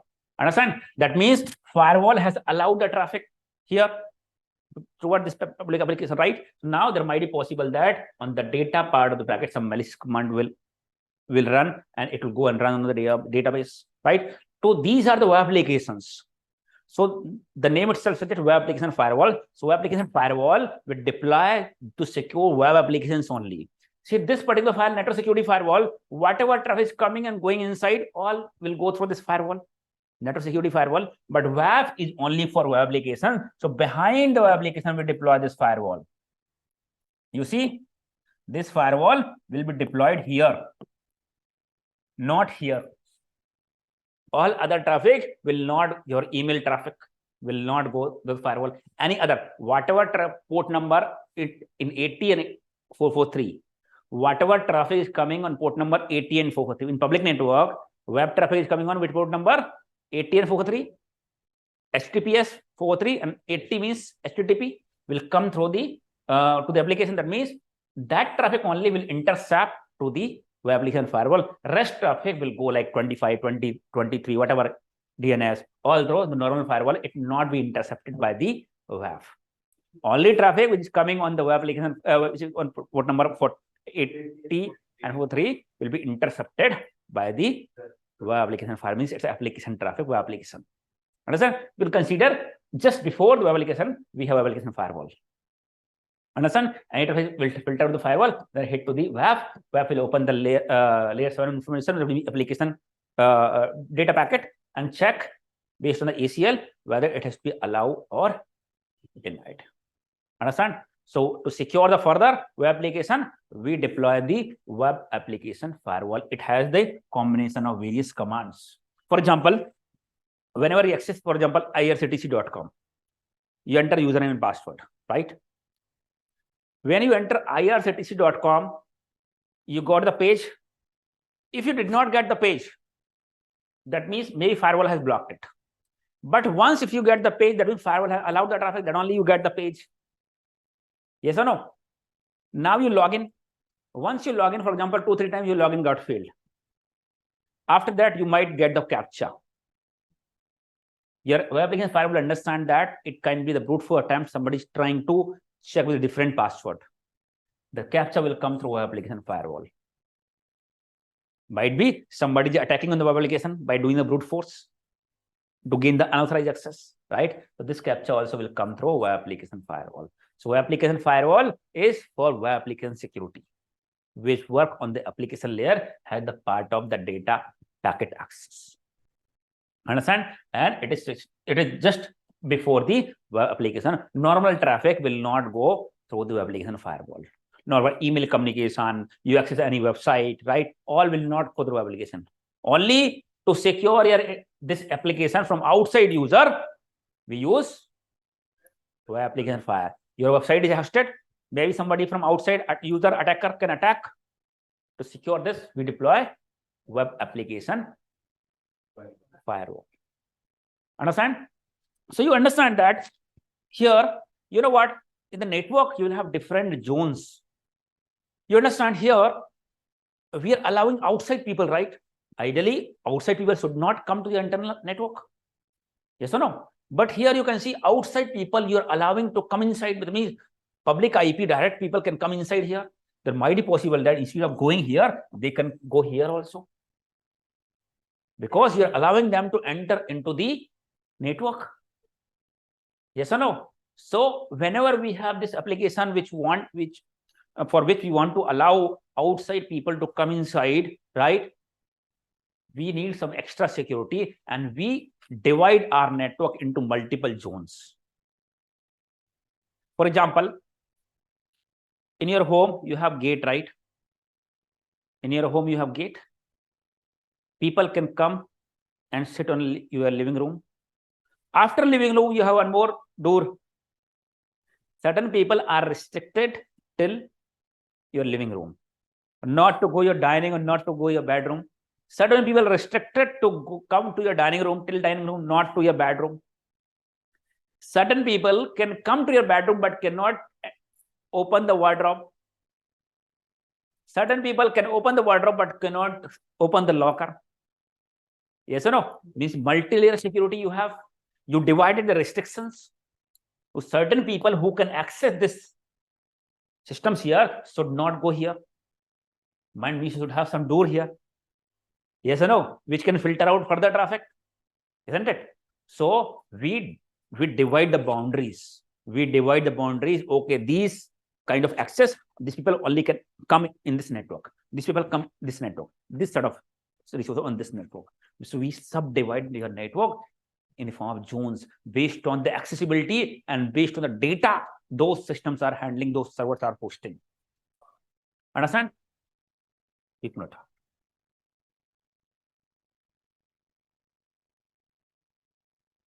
Right? So whenever, see, if any server which has public IP web application servers, which have a web application which has to be accessed by outside user, we deploy in a zone we call a DMZ zone. So we'll have to subdivide our network. तो इतना pen चला देता हूं. We have to subdivide a network, right? Here you can see outside people can come inside, right? You can see this zone where we deploy our application, which has to be accessible by outside user. This zone we call as DMG zone or DMZ. DMZ means Demilitarized zone. demilitarized. Why we call this demilitarized? Why we call this zone as a demilitarized zone? Because it is used for public use. Right. That means outside people can also come inside. Military zone means only military people, unauthorized people, outside people cannot come. They will call militarized zone. This is demilitarized. That means outside people can also come inside. That means outside systems can also access this application. That's the reason this zone we call a demilitarized zone. Understand? Means even it's an internal network of your company, but outside people can also access the application which are hosted on this zone. So this zone we call a demilitarized zone. But we have certain policy in the firewall that people can access this application only on port number 443 or 80, depend on which protocol we are using. But HTTPS, that means outside people, any system can access this particular application at port number 443. This rule is there in the firewall. So they cannot control the whole server, but they can access certain applications. But outside people coming inside your network, that's the reason this zone we call a demilitarized zone, means less security. Outside people can also inside. While this other network will be militarized zone, means outside people cannot directly come here, cannot come here. That is militarized zone. This is demilitarized zone. Yes or no? So this zone we call a DMG zone, where we host our application server applications. In the company, once you go, some people go, that particular server belongs to DMG zone. That particular application DMG zone. That is DMG IP. Sometimes public IP, outside IP also public, and your company IP also public, because it is GMG zone IP at GMG application IP address. Yes or no? Understand? So DMG zone means outside people can access your application whenever you have certain application, business applications website will be hosted on the DMG zone. Rest this network is internal network. This is DMG zone and this is internal zone.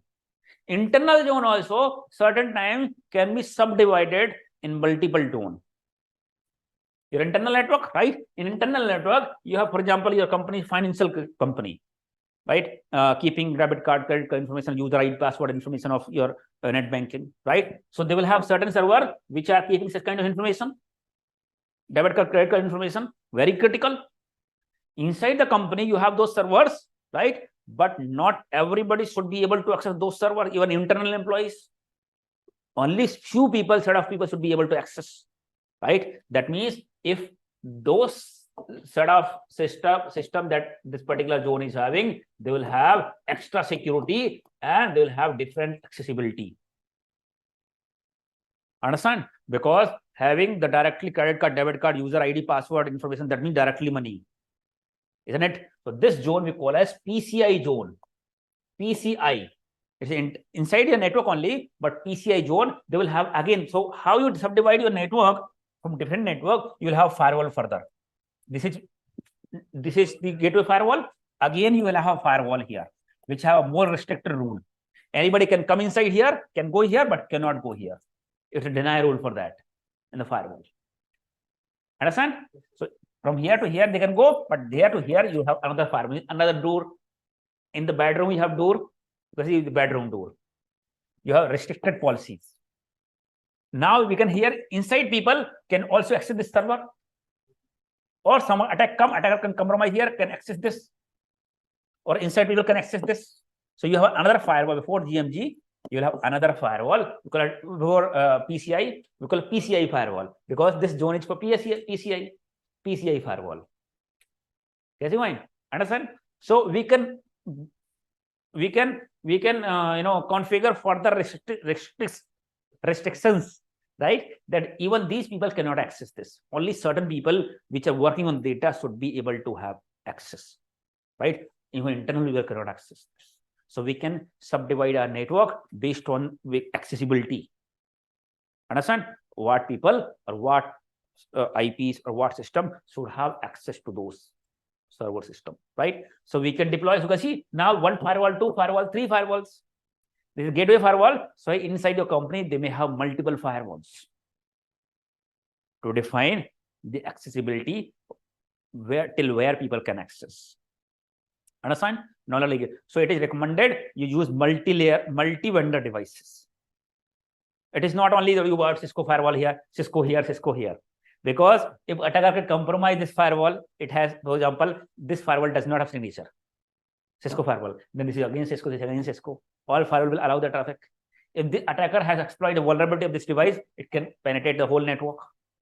That's the reason we believe on multi-vendor devices. May possible. This Cisco compromise is checkpoint. Checkpoint has the signature. This Fortinet, Fortinet has signature. Right? So we deploy multi-vendor devices. The firewall, if you have 3, 4 firewalls in the company, maybe some firewall is Cisco, from Checkpoint, from Fortinet, different vendors. So can you please explain once again DMZ? DMZ means demilitarized zone, where we host our public-facing applications, web application public-facing, which we have applied public IP address. Because public application-facing application means outside people can access those applications. Yes or no? Which will have the public IP address. So that zone we call as DMZ zone. We call it demilitarized zone because outside people can also access it. That's why in that zone we call as DMZ, demilitarized zone. Internal zone, our internal people, internal server, some server that you access to internal people only, that zone or internal people sitting that zone, we call as internal zone. PCI zone, where we have public payment card industry data. PCI means payment card industry. PCI information means payment card industry information, such as your debit card, credit card, user ID, password related information with your related to banking. We call it PCI. PII, something called PII, personal identification information. Right? Such as your Aadhaar card, PAN card, USA SSN number, social security number, right? Your address, date of birth, right? These are personal identification information. If your company is collecting such information, you may have to create different zone, PII zone. Sir, is all the company is having same infrastructure like different firewall structure? Yes, definitely. See, DMZ zone definitely will be having, right? DMZ zone, because most of the big company will have this application deployed on the DMZ. Then DMZ and internal network, that's very common. PCI depend on what kind of industry you're working. If you're in banking industry, finance industry, you will have PCI zone. If you're collecting personal information also, you'll have PII zone, right? Otherwise, DMZ and internal zone. Well, Understand? thank you. Clear? Okay, so that firewall we call as so you have to ensure, you have to keep in mind, web application firewall is used to secure your web application from outside users, attackers. Your web application. Understand? Your web means you have some application, some attacker can attack your application and compromise your application. To secure it, we use web application firewall. Understand? In reverse, one more device we'll talk about further. Reverse work, where you have to secure your user from outside applications. Understand? For example, you access some website, that website is phishing, but that application, right? That application is malicious, where you enter some information or downloaded malware. That means in that case, we have to save our user, secure our user from outside application. So here we are securing our application from outside user. Means attacker do the both work. Attacker will compromise your application, or sometimes they will have their application and they will compromise users. Right now, this web application firewall will be used to secure our application from outside user attackers, criminals, cyber criminals. Understand? That device we call as web application firewall. So keep in mind, web application firewall work on the application layer of the OSI model. It has capabilities in looking, means it has the visibility in the data part of the packet, that means payload. It can check what information is being received, what information is being sent. Based on the ACL, it can decide whether connection has to be allowed or disallowed. Web application firewall is only for application traffic. Usually, will deploy for the DMZ applications. You may have certain web application firewall internally also, but it is only for internal users. internal IP. Yes or no? Is not accessible for outside users. No need to deploy application firewall because it's internal application only. People can not directly access it because it has the internal IP, private IP. But these are public facing application. Hence, we have the web application firewall. Okay. Let's take an example. That is now let's take another example. For example, this particular attacker, right? Now it is sending an email. Attacker is sending an email which is having the malicious attachment. Malicious attachment. Attacker has sent an email with malicious attachment. Once the packet hit to the router will show the path, just route the traffic, hit to the firewall. Firewall will open the layer 3, layer 4 information, means header. Check what is source IP, what is destination IP, what is port number. Source IP is this one, it is not malicious. For example, it is not blacklisted as per the ACL. Destination IP is your internal IP to whom it's want to send an email. Port number will be, destination port number will be 25. As per the firewall policy, anybody can send an email to any user. That means port number 25 is allowed for everyone. And if IP address is not listed on the ACL, right? In that case, mail will get successful delivered. This firewall do not have access to check the email. What is the attachment on the email? What is the email? What is the part of data packet? Data part. This firewall cannot check. But the email was actually suspicious phishing email, has the malicious attachment. You have seen the video, right? I have shown you monthly supplement order. That email having the attachment, right? That is malicious phishing, malicious attachment malware. Resulting, even though you're the firewall, but the email has been delivered because firewall does not have access to the data part, as well as the IP address was not malicious. If IP address was listed on the ACL, this firewall has blocked it, would have blocked it. But in this case, it would not. It's a new IP address. Hence, the email has been delivered. Hence, the firewall did not detect it. Email has been delivered to the end user. Now you understand the email contains the malware attachment, right? It can be a phishing. It is a phishing email, right? Which user has received. User may be possible the email is written, Sulabh, your monthly supplement order, or you have won a lottery, you got a job offer. Open the job offer, right? Attachment. Once you open the attachment, it's a malware. It will get installed in your system. Understand? Malware means full form of the malware. Full form of the malware. Malicious software. Malicious software. Mal software. Where means malware. Malware means malicious software. The full form of malware is malicious software. It is software, but has been designed for malicious activity. This is called malware. Right? A software, once you double click, it will get installed in your system. Once it gets installed, there are multiple type of malwares. Once it gets installed, maybe it can create the backdoor of your system. Once you click on install, and it will create a backdoor. Backdoor means it will connect and give the connection remote access to outside attacker command and control server.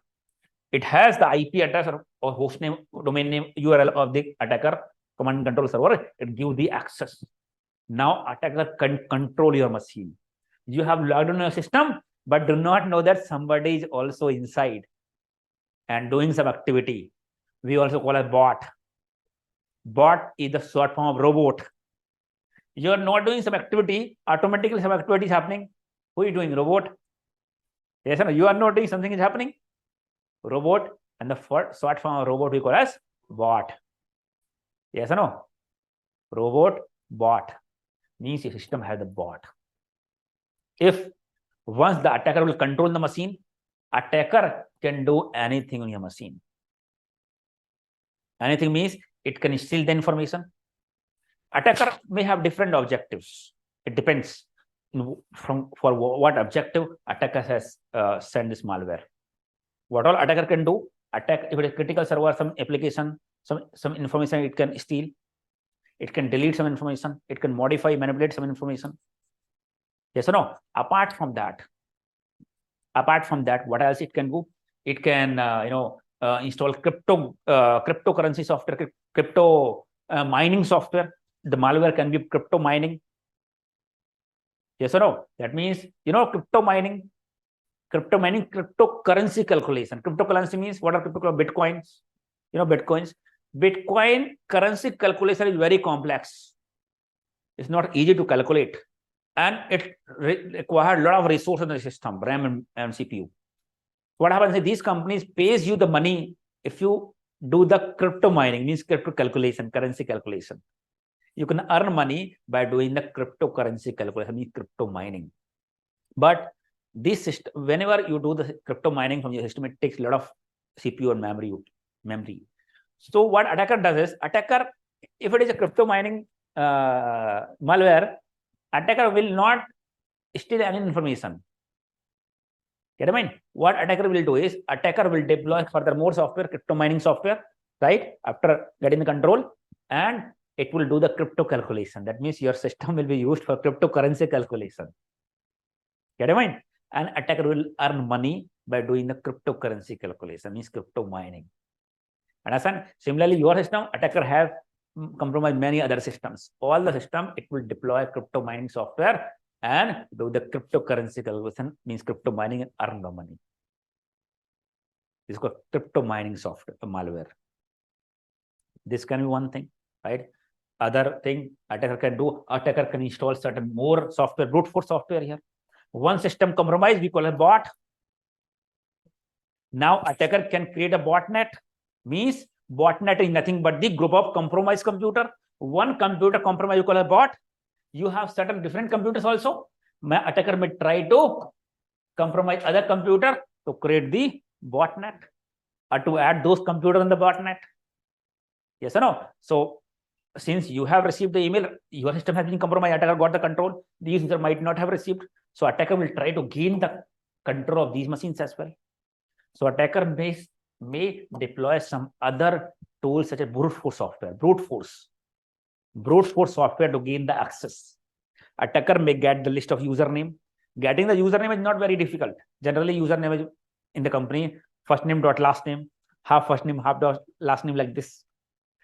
Social media such as LinkedIn is very good sourced. Okay, this employee is working, your name is full name Anup Chaurasia. Now Anup Chaurasia they can try, because Anup Chaurasia is working on Ericsson, and Ericsson they can try Anup Chaurasia. And in brute force software, you have option here. You keep one username constant and try multiple combination of password. In a minute, the software can try 1,000 times also with different combination of password. Maybe one will work, and attacker may gain the access. Yes or no? This activity called a brute force. Brute force is nothing but the gaining the unauthorized access of the device by entering the multiple combination of username and passwords. That is called brute force attack. What is brute force attack? There is a video, complete video of mine in YouTube. What is brute force attack? If there is a brute force attack in your company, what kind of investigation analysis you have to do in order to stop this activity? Understand? So that's the homework for you. You write down. Sir, attacker can hack the HR computer and get the name of all the employee. Right. As well as there is a payload that if you use, you can get the actual information, password, and everything of the company's all employee that I have seen. All employee means it depends which application, which server have been. Means normal system server you cannot gather information. It is depend on what server, what application has been compromised and what information it has. Right? It does not mean that every attacker can gain the access of those data. It depends what application or what server has been compromised. Right? Yes, sir. Yes, sir. Yes, sir. Okay. So you write. I have a one minute. You write the homework first. What is brute force attack? Brute force. Brute. What is brute force attack? Brute force attack. What is brute force attack? Right? End-to-end analysis, investigation, and what kind of action has to be taken. I have explained you in complete video. Right? Make sure you watch it. What is brute force attack? and what is malware and what are the different type of malwares. What is malware and what are the different type of malwares.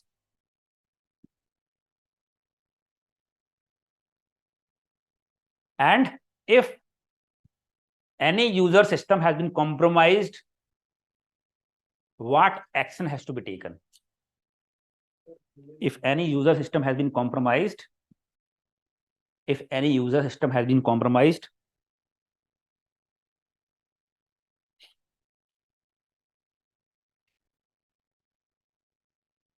what action has to be taken, right? This is completely, I have explained you on that video, what is malware. It's available on YouTube.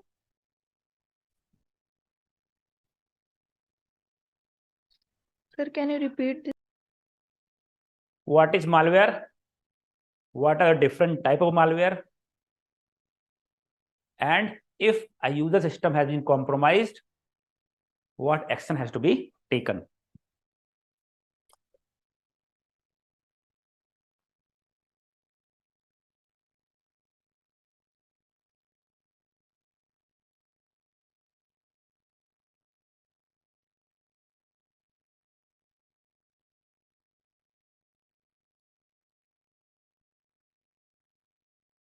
Written?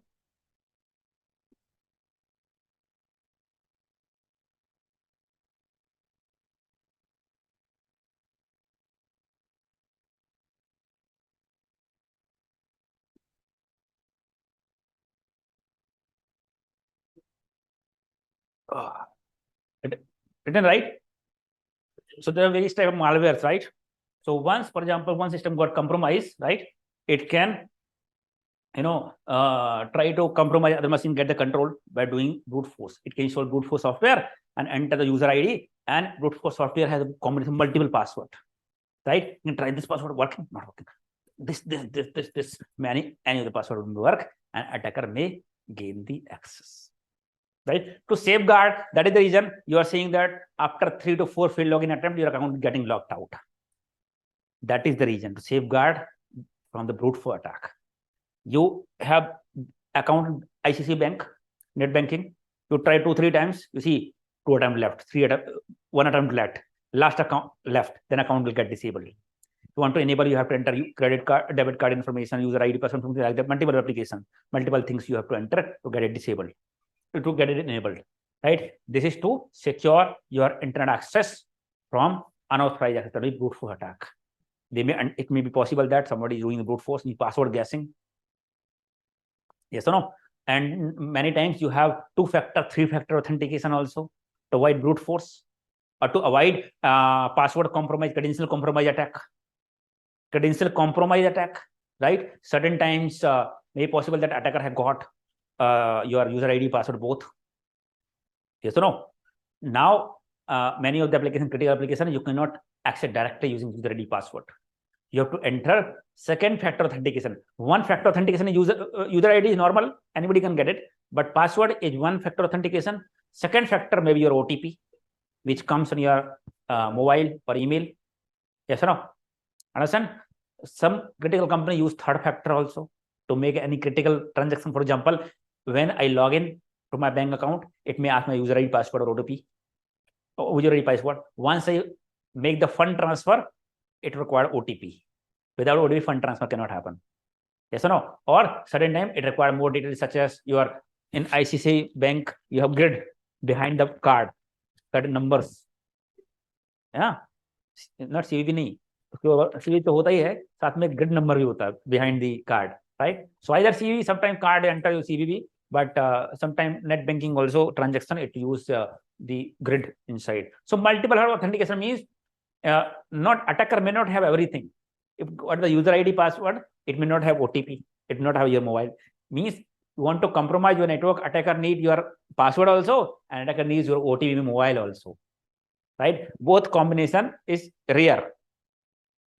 Certain more critical companies use 3-factor authentication. Something you remember, something you have, something you get. Get a mind? Multiple factor authentications. It all is to avoid the brute force. password guessing, password compromised. Where you know, right, digitalization is happening very fast, right? Even people, there are people who are using this digital platform but are non-technical, are not aware. They're just using mobiles. And since digitalization is happening, right, everything is digital. Banking, you have the mobile applications, Google Pay, everything you are using. Yes or no? Certain people are not aware how to safeguard from the cyber attack is also increasing day by day. They're not aware how to safeguard. That's the reason these companies are deploying some extra security features to save those people. For example, your name is Shivam. Shivam was searching the cheapest flight from Mumbai to Bangalore. Right? He was searching for the cheapest flight. He checked on Make My Trip, which are very popular, Make My Trip, Clear Trip, Paytm and all. The flight charges were 10,000 rupees. But he used to search the cheapest flight. Where one site he got mydaddy.com. Mydaddy.com website, flight booking, fare is just 5,000. He was very, very excited. Or just 5,000 saving. He just click on the link, mydaddy.com. Website open. Now, since you are the first time user, you have to create the account. Yes or no? So he was excited that 5,000, I got good offer. He created the account. Now it has enter email ID, confirm email ID, password. He has the habit using same email ID, same password everywhere, because he thinks that if I use different password, I will not be able to remember. He is using same password. So same password, same email ID he has used in his Gmail also, your Facebook also. Yes or no? In his Insta also. Everywhere, your same email ID password. Once he clicked on submitted, click account has been created. And once he tried to book because it's a fake website. Yes or no? To compromise your credentials. Phishing website, it was phishing website to compromise your credentials. Right? So once he submitted the information, he could not book because it was a fake website. He said, okay, some problem in the website. He did not realize that he has submitted his credentials. Credential is gone. Next time, somebody has posted something in the Facebook. And he said, my Facebook has been compromised. Hacked. But yeah, Facebook has not hacked. There is no issue in the Facebook. Your credential has been hacked. Your credential has been compromised because you have submitted your credential on these sites. Yes or no? Now attacker got the Gmail access also, because Gmail also has same email ID and same password. Attacker got the Gmail access also. Now, Gmails, you may have certain detail, banking detail. Attacker may access your bank also. User ID, password is same again. Again, same password. There's a possibility there such kind of many compromise happen, many kind of fraud happen. Then these companies started doing the 2-factor, 3-factor authentication. Now, attacker, you may have your password, but still they cannot log in on your Facebook, because Facebook also has been made mandatory to enable 2-factor authentication. Means if you log in from new device, one OTP will come on your mobile, not in email, because Facebook knows that you have a habit of keeping the same password. If Facebook password attacker has got, that means he has your Gmail password also. Same password. That's the reason nowadays most of the critical logins, OTPs are now no more coming on the emails. They're coming on the mobile phone. Understand? Otherwise, attacker would have got the OTP also. Isn't it? So that is the reason for extra security, 2-factor authentication. If attacker is logging for new device, it will send the OTP. Without OTP, it will not allow to log in from bank transactions. Still, there are some scenario where attacker may ask you to install some applications. Yes or no? Sometimes people are telling that I have not shared the OTP, still my account got compromised. Money has been transferred from my account. The reason is through different link, through some phishing link, you have installed a software. And when we are installing any mobile application, it asks for certain permissions. You click on next, allow, do not read what it is asking to access. The application has ask the access to your messages, contacts, other information, your gallery, and you have given all access. The reason is once the message has been delivered, the application has read your OTP and sent to the attacker. The attacker has entered the OTP and money has been transferred. Understand? That's the reason. This is at least this thing we can keep in mind. We should not install any application other than Play Store.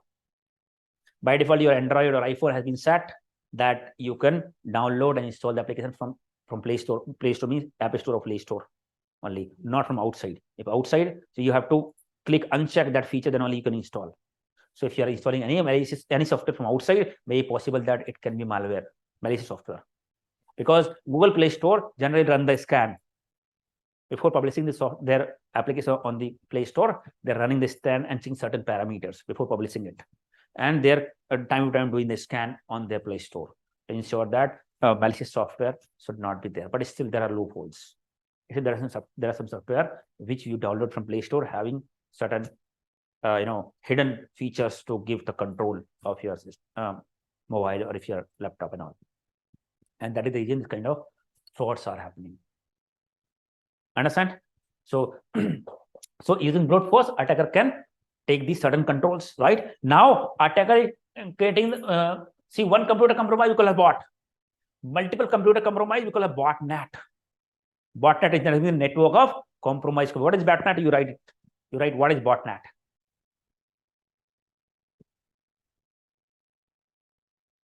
What is botnet?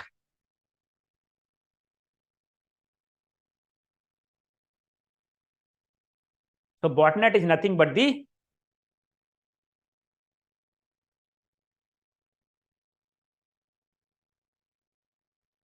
group or network of compromised computer. Botnet is nothing but the group / network of compromised computers.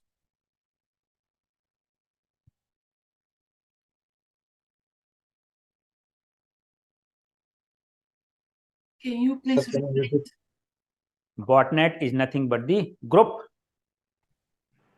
/ network of compromised computers. Compromised computers.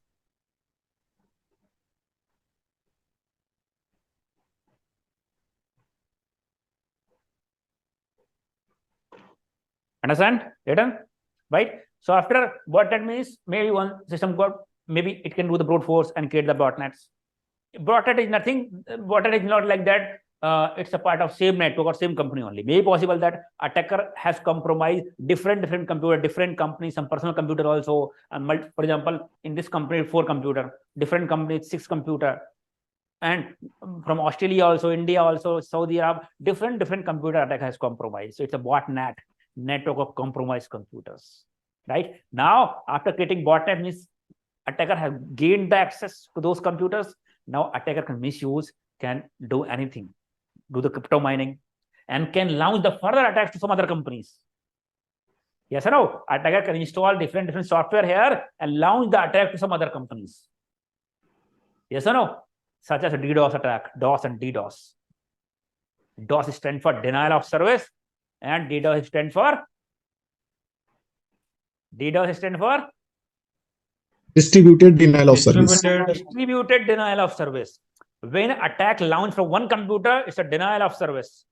Multiple computer, distributed denial of service. This is the homework for this week. It is the video in my YouTube channel. What is DOS and DDoS? DOS. Let me write here. DOS, DOS. DOS means denial of service, and DDoS, distributed denial of service. DOS and DDoS. What is DOS and DDoS? Everything I explain you. How attacker launched DOS, how attacker launched DDoS. If your company is impacted with DOS or DDoS, what kind of action you have to take as a security analyst or part of security team, cyber security team, what kind of action has to be taken. Okay, on that video, I have explained you in detail. More frequently asked questions. These all are interview questions only. Whatever I'm giving homework, all are interview questions. Means you are getting prepared for the interviews. Understand? Because in the interview, there are different type of questions. Sometimes interview may ask, for example, interviewer is not more technical, is not having hands-on knowledge much. Manager, became manager, came from different field, but does not have hands-on knowledge on the tools. He may ask such questions only. Basic question: what is this attack? What is this attack? How will you stop this attack? What is TCP/UDP? What is USI model? what is router, how works. This kind of basic question he may ask in complete interviews. Get it? So we have to be prepared in these questions. Sometimes more possible that person is more technical, working hands-on on the tool. They may ask a question from same and different tools perspective, hands-on. If this attack will happen, what log you look at, which rule you have created, right? Get in mind, what report you send. So real-time related question he will ask. Daily activities, based on the daily activities. Understand? Sometimes interview may ask the combination of both. These basic questions also, theoretical question, and he may ask the question from practical activities also, daily activities also. That means we have to prepare both the activities, both the tasks we have prepared. So parallelly, we are preparing for both. Understand? For theoretical activities also, and parallelly also practical also will understand once we complete this part. This is the foundation. Right now, we are discussing the foundation, because all this firewall, web application firewall, router, switches, right? From investigation perspective, we are checking the logs of each and every device to understand what kind of attack it is, what kind of incident it is. We are not directly going to work on web, firewall, router and all. Being a cybersecurity analyst, right? Mostly we're working on the SIEM to monitor the network 24/7. But we should have knowledge, then only we can do the proper investigation analysis, remediation. Without knowledge, so we are developing our foundation in these classes that we are going so far. We're doing so far, right? So I was telling that once machine compromising one malware email came and multiple activities attacker can perform, right? The system get compromised, isn't it? So we should have certain kind of control, certain kind of security control, which can manage this email traffic. Yes or no? So that phishing email, malware email should not come to our network. Yes or no? So there is a device we call as, which filter out the emails. What do we call as? Email gateway or security appliance. Email gateway Email or gateway. email security appliance. Email gateway or email security appliance, ESA. Email security appliance.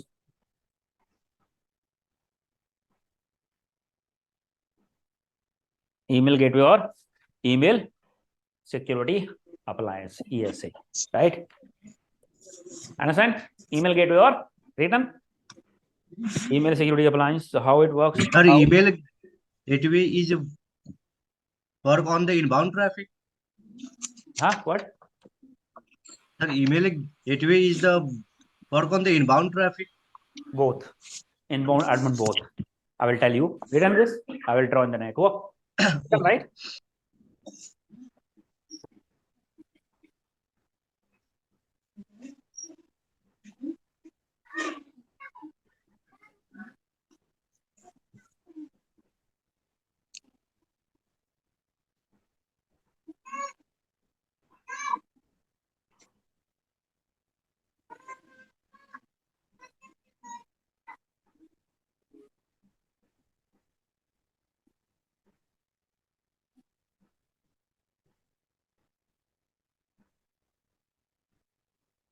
This can be physical or virtual appliance, means software or hardware. Okay. There are some companies which provide email gateway solutions, such as very famous is Cisco Iron Port.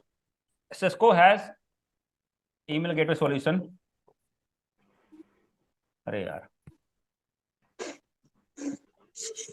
Cisco Iron Port.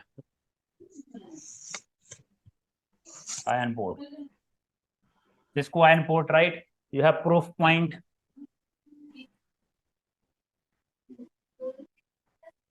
Proof Point.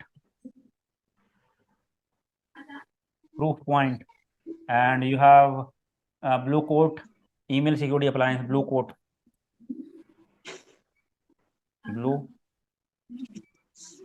C-O-A-T, Blue Coat, ESA, email security appliance. Sheikh Jafar, not in mute. Pooja Kumari, not in mute. Pooja Yes, Kumar is sir. not listening. So email gateway coming as a hardware device or software device, right? You understand, whenever attacker send an email, it has the malicious email, the firewall will check the IP address and port number 25 will allow. WAF will not come in the picture. Means WAF will not intercept the traffic because WAF is only for application traffic, right? Which is coming on port number 8043. This traffic is coming on port number 25. It will not intercept it. Means firewall has allowed the traffic and email will get successfully delivered. Understand? To secure this kind of email communication from email, phishing email, malware emails, right? We have to deploy a device that we call as email gateway. Email gateway, right? So email gateway is in the network which intercept the traffic on port number. Port number 25, right? 25. Whatever traffic coming and going on port number 25, email gateway will understand it's an email traffic. It will intercept. So how it will filter out which particular email is suspicious, which email is not suspicious. For example, you bought this email gateway from Cisco. It's Cisco Iron Port, right? But this you have to give the internet access so that it will get connected to the Cisco cloud. In Cisco cloud, who is sitting? Cisco R&D team, right? Now the Cisco the email gateway also have the ACL, dynamic and static. See, all the security devices work on the ACL only, signature only. That we call a signature. As the ACL means access control list. Of course, access control means what has to be delivered, has to be blocked. We call ACL, access control list, right? And access control inside it has a signature, right? So now R&D team does the research, what all domain, means complete domain used for sending phishing malware emails, or what are the particular email ID used for phishing or malware emails. Maybe complete domain is phishing, or maybe SIEMexpert.com, only this particular mail, SIEMexpert.com used for sending spam emails, phishing emails, right? So maybe that particular email is listed on the email gateway list. Yes or no? So do the R&D and get the list of domains as per email ID which are used for malware, phishing. So it will have various category. Email gateway will create the category information list of category. For example, phishing category, phishing, malware, spam. For example, phishing.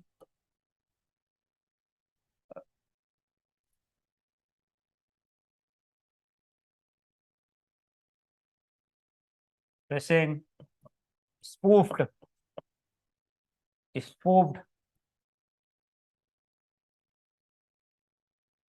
malware spam सही है क्या?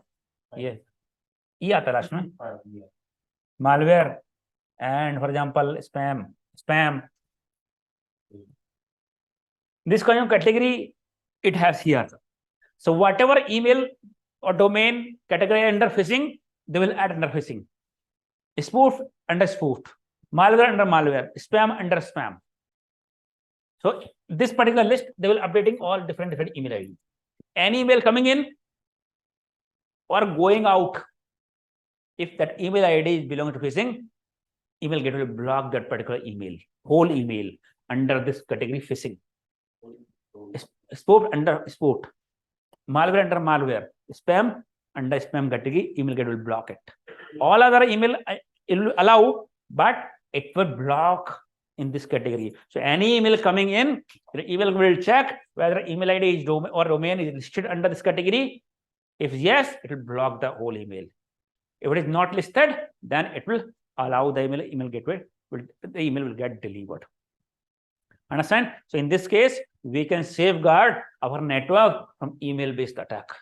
Malware, phishing emails which are coming, we can safeguard. Email gateway also having inbuilt antivirus, network antivirus. So if any email coming in has the attachment, even the source email ID is not suspicious listed on this category, but attachment is the malware possible. So it has the inbuilt antivirus also, which will scan the attachment for malware and viruses. Your domain is not blacklisted, email ID is not blacklisted, means not a part of this particular list, but attachment is the malware. So it has the network antivirus which will scan the attachment. If attachment is a malware, may be possible that email will be blocked, or certain time email may get delivered, but attachment will get dropped on the email gateway, by the email gateway. If you're working on the company, you might have realized certain times, certain vendor or customer or someone has sent an email. User said it has an attachment, but when you receive the email, there is no attachment, because attachment was suspicious as per the scan of the antivirus on the gateway, and the email gateway has dropped that attachment, and resulting email was sent. Understand? Clear? So in this way, if you have the email gateway, we can regulate the email flow so that suspicious email, malware, phishing email will be dropped, will be blocked by the email gateway as per the dynamic list. As also, we can create the policy for internal users also. Internal users also, we can create the policy what are internal email, what email they can send. If you want to disallow the certain set of user should not be able to send email outside to any domain, then we can create the policy their email should be disallowed. Or certain email, if they're sending emails to company's domain, it will be sent. But if they're sending email to Gmail, Hotmail, personal domain, the email should be blocked. Different policies we can create on the email gateway, because may possible that someone is sending the critical information to their Gmail ID. Yes or no? So we can not only inbound email suspicious, but outbound also, internal people also can send the critical information. Ghar ka bhedi lanka dhai, right? Means inside a threat. Inside a threat, right? Vibhishan was inside a threat. Yes or no? Ek kahavat hai. So means inside a threat means have the all information. What are you telling? Hello, sir. In my company, for the outbound traffic email, a DLP is the install on the each asset. Huh? What? So DLP. DLP also has the same feature, similar feature DLP also has, but email gateway, DLP do not block anything. DLP we can check the information, data leak prevention, but block optional. But DLP, detect a lot of false positive. That's the reason we for emails only we cannot. We are not believing much on DLP. It's a lot of incident false positive, while email gateway give most of the exact information, correct information. So email traffic should be filtered by the email gateway. So not only outside means not only suspicious email come from outside and system will compromise. See, as per the surveys, as per the various research, 75% attacks are happening or be initiated by the internal user, by internal threat, or with the help of insider threat. Get it? May possible that inside user have such an information. See, attack is not something that okay, someone will come attack the company or compromise, right? Compromise anything. If any company loses its critical information, proprietary information, classified information, some data has been sent to the wrong hand, all call as attack or compromised. It does not mean that attacker will come inside and then attack, outside from attack. Yes or no? Compromise can be anything. When the legal classified information, proprietary information goes outside with wrong hand, that we call as compromised, data leakage compromised. Understand? Sir, I have a question, sir. Yes. Sir, does our personal computers and laptops also have a email gateway? Like email gateway, we are installing a network, right? Not on the user's machine. It is the network. So whatever email you send in the company, it will go through, and email is coming through email gateway. Is this we install a network? User no, right? We install a network. Means whatever email coming inside the company, going outside the company, you have an email gateway. So not companies, sir. Like personally, we are using no, sir. In your personal computer, you don't have. Okay. That is for companies. That's what, sir. Gmail has implemented certain policies now. Gmail, because you are receiving on Gmail, right? Certain time of email are going on the spam category certain times. Certain time email will not even get delivered also when send some, but not much restrictions like your company. Understand? So just like the day before yesterday you showed, no, sir, like in Outlook, you had got some this thing, Right. Because we phishing don't have email. email gateway. But the company, we don't have email gateway. okay. Understand? That is the reason. We have bought the service from GoDaddy, right? Our website and email service is hosted somewhere else, right? We don't have email gateway. So email gateway is the appliance that you have to buy and you have to manage. Understand? So if you have email gateway, all the inside coming in and going out will be managed by the email gateway, right? So because most of the day attacks, many times 75% inside the threat. We don't have to manage threat from outside to inside, but inside the threat also we have to monitor. Yes or no? Understand? So email gateway will help you. You can create a various policies which user send email what. If they're sending any critical information, you can create certain policy here. If email having this attachment, it should be blocked. Any person sending an email with having /exe attachment should be blocked. Having certain file name, company data, my data, something that company data, having certain attachment name should be blocked. Having certain subject line should be blocked. Any abusive word on the content should be blocked. Yes or no? Your company employees should be talking in soft, polite language. If you're using their professional language, if they are using any abusive word on the email, right to the customer, it creates a bad image. The email should be blocked. Understand? Certain policies, apart from data compromise, certain different policies also can be created on the email gateway, right? And in a static list. Apart from that, there might be certain times email will get delivered. Email will get could not detect it because it does not have signature. Email got delivered. You understand? You came to know, and you analyze a phishing email. Now email has to be blocked so that further email should not be delivered. You can block the email ID domain on the email gateway. You can block the IP address on the firewall. Understand? Clear? Yes or no? On the static list, because it's not a part of a dynamic list by the vendor. You can also allow or disallow any email. But certain time it will block false positive also. Maybe some customer is sending email to internal users, to this company users, and false positively the domain was blacklisted and email got stuck on the email gateway. Certain internal user are having some business communication to the outside people, email gateway will block the traffic. Yes or no? That means, see, winning the war does not make any sense if most of the people are died. Yes or no? If you won the war, but all public to whom you are going to, rule, right? If more people are died, no sense of winning the war. Yes or no? If you remember the story Mahabharat में उसने क्या बोला था? Duryodhan. When in Mahabharat, Duryodhan said, right? Somebody asked him to apologize and stop this war. He said that all has been died. Everybody has died. All my friend, everybody has died. Now, if apologize also and war stop also does not make any sense. To whom I will rule? Because all my friend and relative, everybody has died. All my brother has been died. Similarly, security does not make any sense. Winning the war does not make any sense if most of the people are died. If your business is being stopped, security does not make any sense, because cyber security means CIA.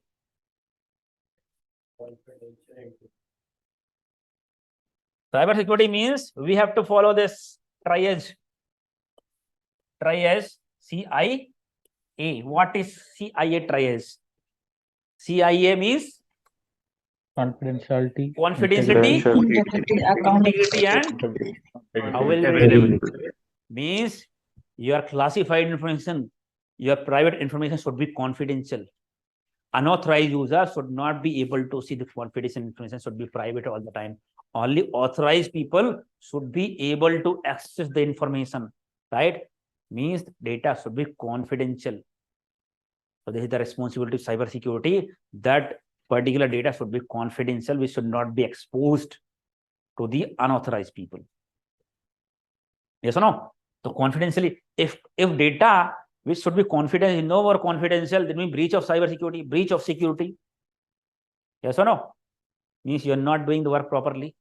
Integrity means the data should be on the same form, should not be manipulated.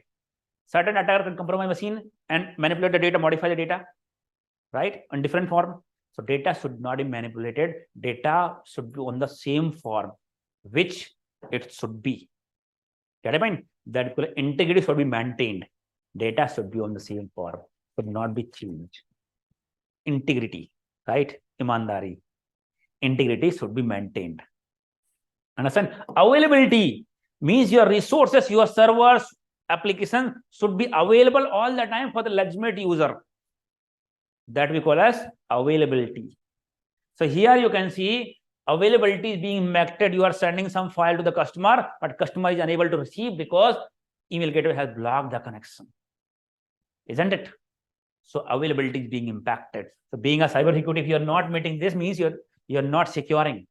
Securing means confidentiality, integrity, and availability. This has to be maintained. Understand? So in this case, email gateway may false positively sometime, block the legitimate email also.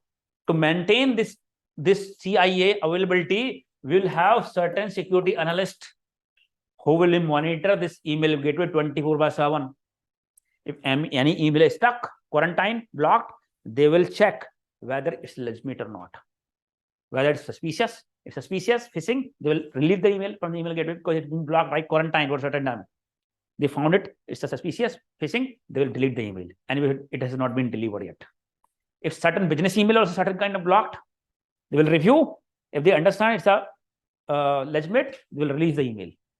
If they are not able to decide whether it's legitimate or not, while, for example, internal user send an email, they will check with the internal user. You have sent this email to this particular domain. What is the business justification? Why you are sending this email? Yes or no? If any email coming from outside to inside, but they are not able to decide legitimate or not, to whom the email is being sent, they can check with the user that you have received an email from this particular email ID which have been blocked. Are you expecting this particular email from this particular user? You can cross-check. Based on that, you can allow or delete. When you see certain user sending email outside but looks suspicious, it should not be sent, right? Before allowing it, you can ask for business justification. You may mark his manager because his manager may have better understanding. Because we are technical, we are not business user. We do not know if there are any business requirement to send particular email. His manager knows it better.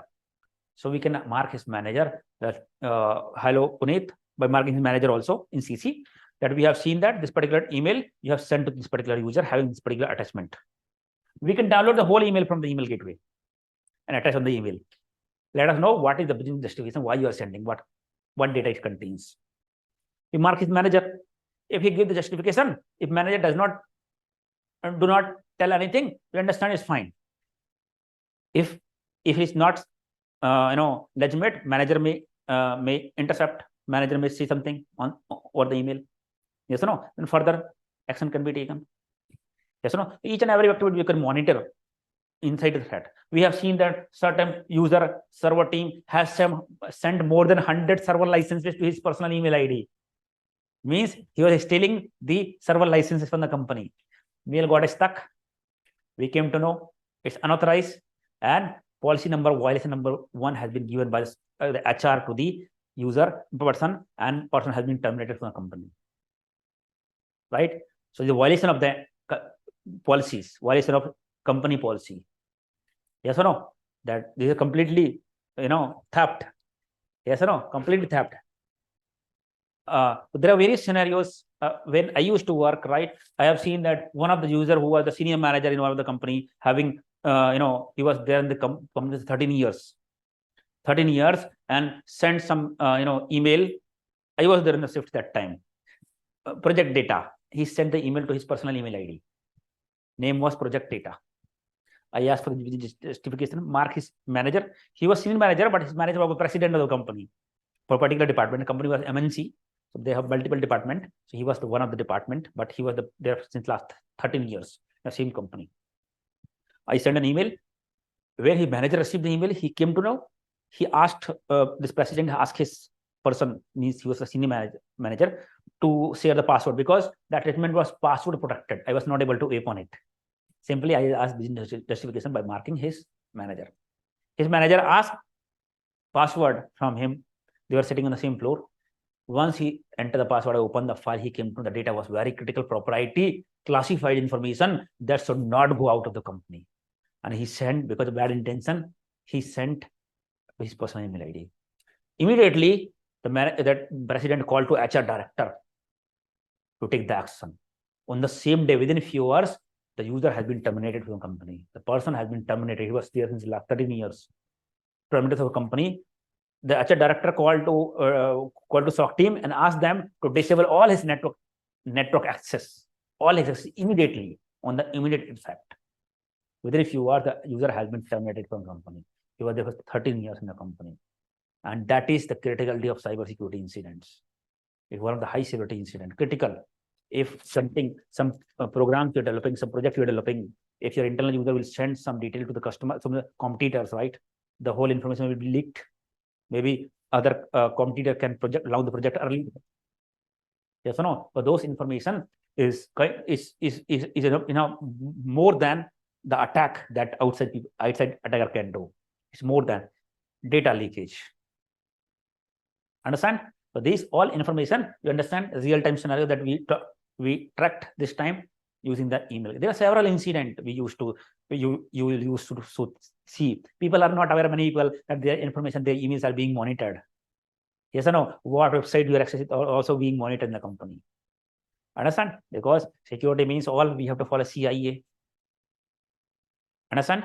So having the email gateway, we can monitor what information is coming in, what information is going out. Yes or no? Each and every device that you are seeing are recording the logs also, recording the activity in the form of logs. Even the email has been delivered. If you log in on the email gateway, you can check the event. Total how many email came, how many email has been delivered, how many email has been blocked. This particular user total, how many email has received today, from which email ID, at what time, right? These all activities, what is the attachment name, what is the subject line, each and every activities are being recorded in the form of logs. If I want to see 1 month, this particular user have received how many email has been sent, particular email for what email ID, to what email ID, what is subject line, what is the attachment name, what is the size of event, size of the email, everything can be checked in the form of logs. Get it? So we are understanding these devices. You may not be directly working initially on these devices, but being a SOC team, you will receive the logs from these devices. For example, I have given phishing email has been delivered last, if you watch the YouTube video, right? Then we have to check only that particular user has received the email or some other user. Then we check the email gateway logs. We search based on the subject line, based on the source email ID on the email gateway log, and check how many total users have received it. Maybe possible that they might have opened that email and their system might have compromised, or they may supposed to open that email.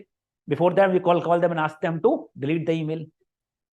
Yes or no? That is the importance why we are understanding this. Because in the security now, you might not be working on the firewall because it's part of network security. You might not be working on the WAF. You might not be working on the email gateway, possible, but you'll work in the SIEM and SOC. Investigation perspective, you should understand. You understand now firewall layer 3, layer 4. It look at source IP, destination IP, source port, destination port. Now you understand. Source IP means connection coming from this IP. Destination means toward this IP. Port means the web communication, website, it's an email, it's a DNS. Understand? That is the region of understanding. It's a foundation.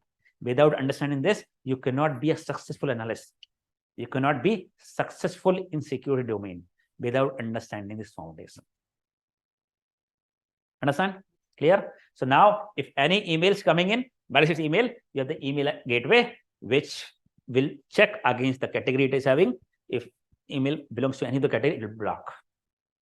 Understand? It can also scan the attachment. Understand?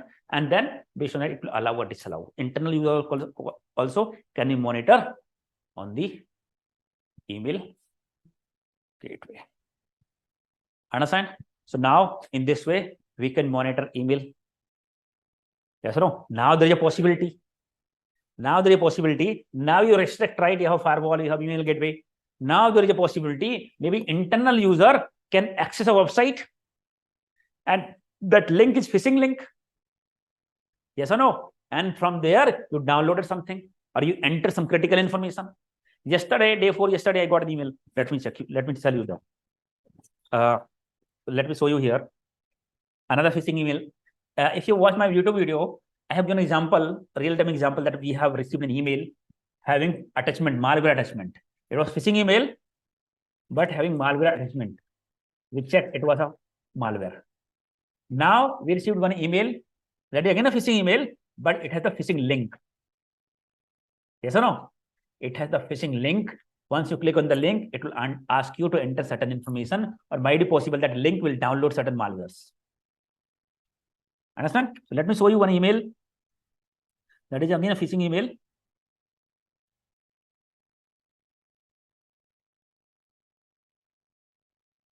Dekho. You see yourself how it is looking, how it looks like.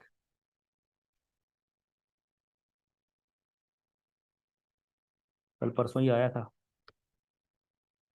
हाँ ये देखो, ये आया. ये क्या लिखा है? देखो, this is the example of spoof and phishing both. One more homework you write. What is email spoofing? What is email spoofing? What is email spoofing? My video is there on YouTube.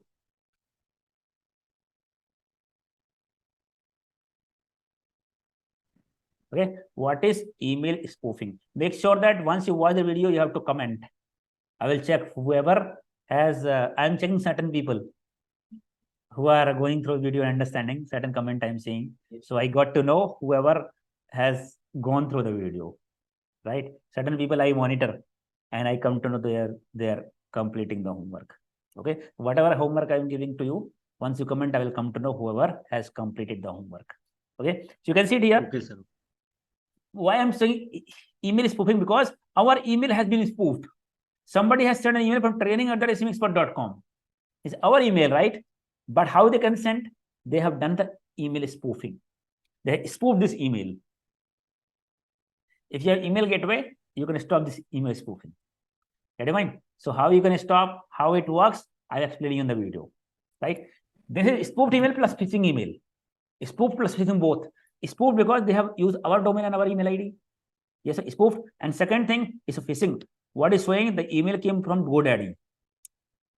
Attacker knows that our email is on GoDaddy, right? They send from GoDaddy, read, it is on GoDaddy. Service suspended.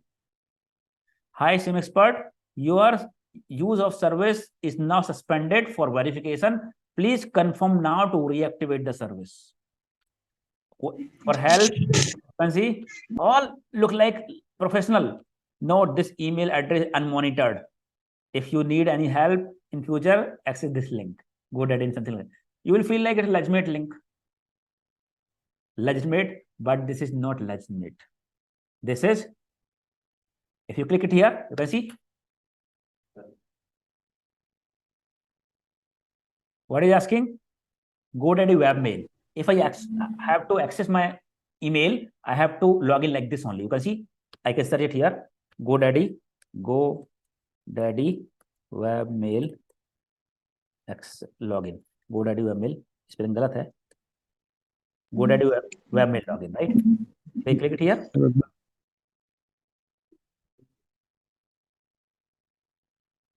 You can see same page, similar page, but URL is GoDaddy.com. But here you can see, just duplicate, same to same web interface. Yes or no? Almost same to same. Now some people see, I am part of cybersecurity. I know that is a phishing link, right? Some people who are not aware, they will say, oh, account is going suspend, and they are logging using this link only daily basis. They will not check this link, but same page, it looks like same only. They may enter OK reset, and they will enter the password and click on submit. Once you click on submit, I am just talking, for example, this one, okay, and entering some password. Right now, let's log in. What it is saying? It is showing incorrect. Gmail.com. 1 minute, huh? Maybe gmail.com, huh? Now, see what is happening? Nothing is happening. See, nothing is happening. Everything gone. means you have submitted your credential. It redirected to the GoDaddy. See, it redirected to the GoDaddy. Now you will not even realize that you have submitted your password to the wrong website, phishing website. You can see once you submit, it is redirected to GoDaddy. So now you can log into GoDaddy. You did not realize that you have submitted your credential to the wrong phishing link. See how? Now, if you want to check whether the link is actually phishing or not, just click it here, click it here. Now, just copy this link, and now we can check it with VirusTotal. Of course, it is phishing. We have checked the link itself, right? It is phishing, but it's still VirusTotal also. Either I have told you can check VirusTotal, and you can copy paste this link. VirusTotal, where we can check the file. If you watch my video, phishing email analysis, I have explained this, all this. Click on the URL and just paste this URL. Okay, and click on enter. You can see 8 vendors are showing us flagged as malicious, phishing, malicious phishing, right? So all are phishing email, right? Phishing email. We saved. Other person might have entered the credential. That is how compromise. GoDaddy is by default not asking for two-factor authentication. Once you enter user and password, you'll be able to log in and send email anything. Yes or no? It is not asking. It is very easy to compromise. It is very easy to compromise because by default, they are not using two-factor authentication to log in. Understand? Yes, web email is not asking two-factor. Means if you have given the credential, enter the credential, means your credential has been compromised. Understand? So this is one of the email. If it delivered, because we don't have email gateway here. If we have email gateway, the email might have blocked on the gateway.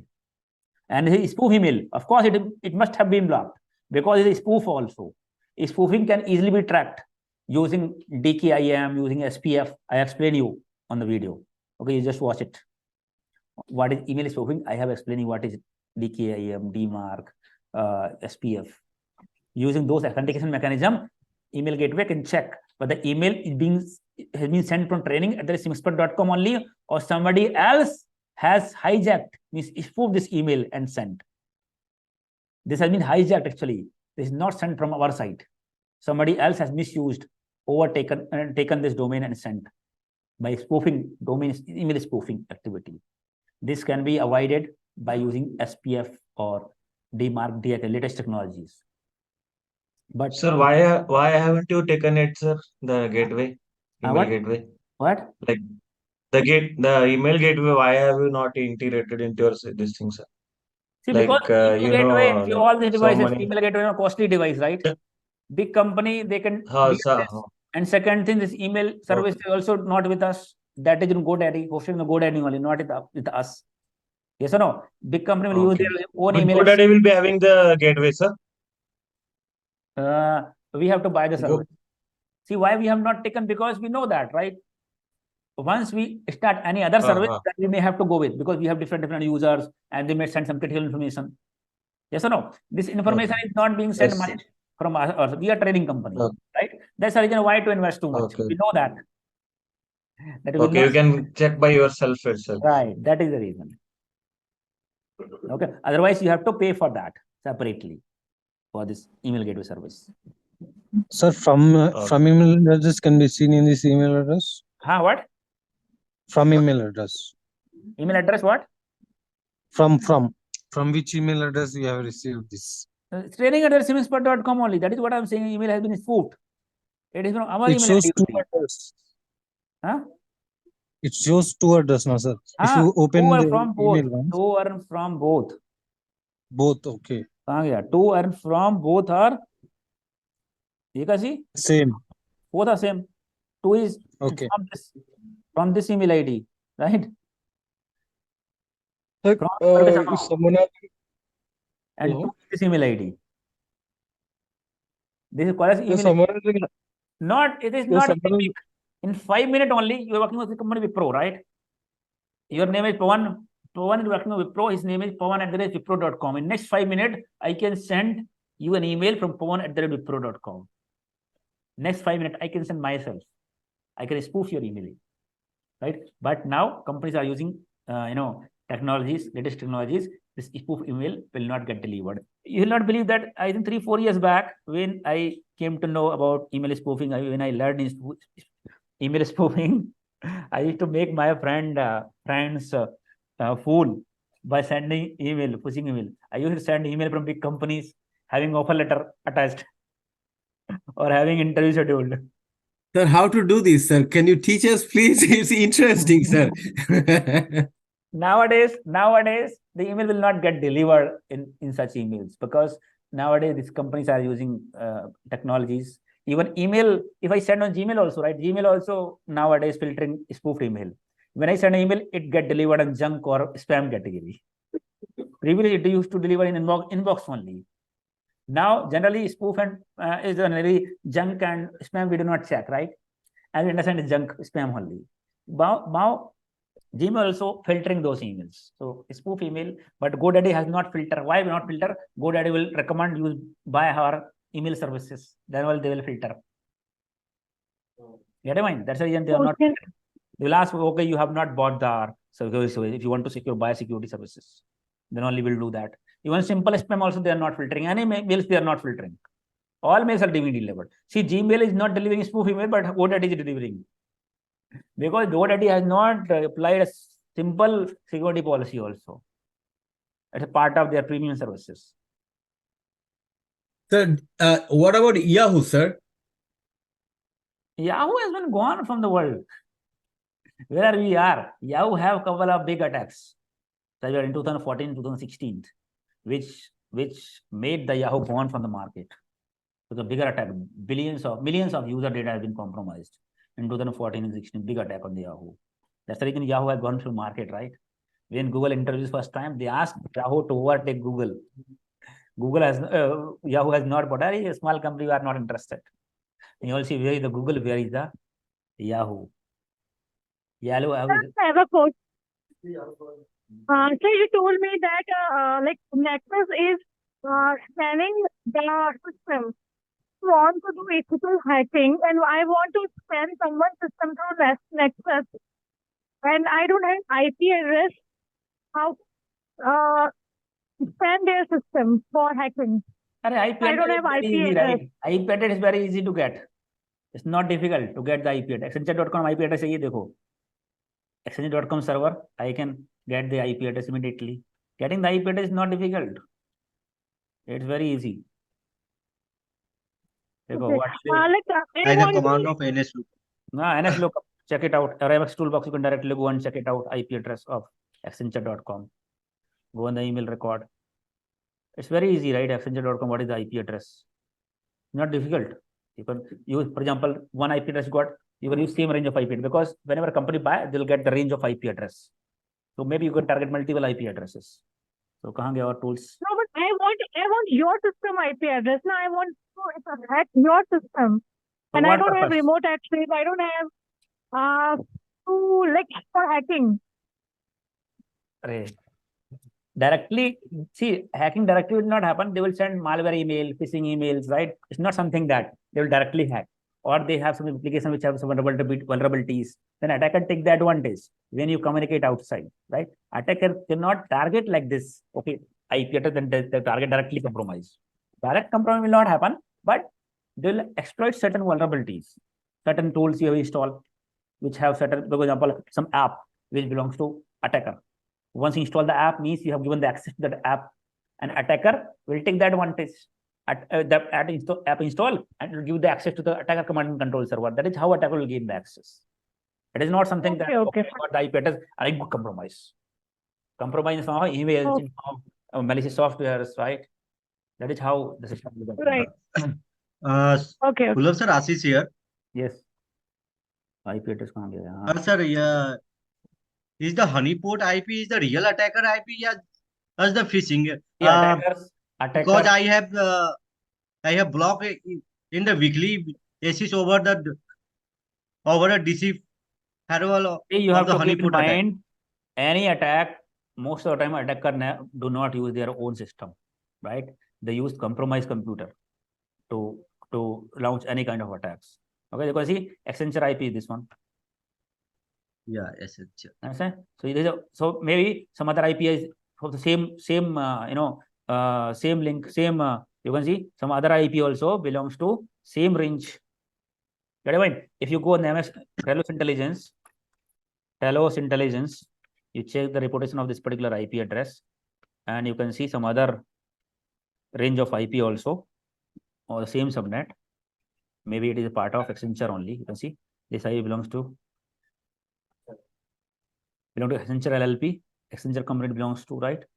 And location it is not showing here in this. If it is in the back, so here it is showing. You can see another IP we got. You can see this another IP also belongs to Accenture only. 170.248.56.14. Yes or no? From same range, another IP which also belongs to Accenture only. So there are certain United States location also in United States. This particular state is United States. Okay, it's not blacklisted. Not web rotation is neutral, not blacklisted. Web rotation is also known. It's not blacklisted any of the blacklist. Means this IP has good reputation, not bad. Sir, I have a question. Yes. That phishing email which you got is followed with a link, right? Can't we check whether the certificate, it is a self-signed or CA signed? Certificate. SSL is not being used for email. SSL certificate. Okay, we check SPF, DMARC, DKIM like that. Okay, certificate we check for the website, SSL and all. Okay. Sir, I have a question. Sir, what is email gateway is also defined or filtering the size of the email? Size of the email, yes. It also record how much was the size of attachment size. Okay. Thank you. Okay, guys. So you complete the homework. Whatever homework I have given to you, you complete it, right? If you have time, you can also check for the Qualys training. See, certification always add value in a resume. I am not suggesting paid certificate as of now, but you have to keep in mind the real-time hands-on is must. Without hands-on, even you have different certificate, you will not get the job. Means you may not get it. It's very difficult. Hands-on experience is very much required. In this training, you'll get the hands-on experience. But in the industry, certification also appreciated. If you have hands-on experience plus certification, it will increase the value in resume. But many people who are financially not good, right? I'll recommend you, certifications are not mandatory to be, certifications are not mandatory, but it is good to have, increase the value in resume, but it does not mean that without certification, you cannot get the job. Understand? So I'm suggesting some free certificates, Qualys, vulnerability management, free certification that you can do, Fortinet, NSE1, NSE2, free certification that you can do. From whichever sources, if you get some free certification, you should do that. Because knowledge and certifications are proof of knowledge. Understand? Try get certification from everywhere you can get, right? After, if anybody is financially good, you can do CEH, CompTIA Security Plus, this kind of initial level of certification, which increase the value in resume. Get it mind? Sir, can we get free internship? Is there any site where internship certificate we'll give from SIEM XPERT. Anybody going to apply fresh or recent pass out, right? We'll give 8 to 10 month certification from SIEM XPERT. Okay, so great, sir. Thank you, sir. Thank you so much. We are not going to charge anything for that. Yes, sir. But people who are having gap, I will recommend you. Since I'm going to apply, upload this video on YouTube, I will tell you in the later part. People who have the gap, how they can. Hello. Yes. Sir, can you give a PDF short notes type? PDF is already shared. First model PDF is already I only have networking part PDF. Next class PDF. That's it. Firewall. I have not received. Acha. Sir, I have not received the notes. For that, the basic document, you may not see that. You may have to learn from Google only, YouTube and Google. This knowledge that I have shared, right, that is enough. What you have written on notes and understand, that is enough. If you want to deep dive, you may check on the Google or YouTube. Further, once you start actual topics, then you get the document. Sir, we will not get written notes for reference. For this one, written note is not available. Okay. Then if you want to revise, what we have to do, sir?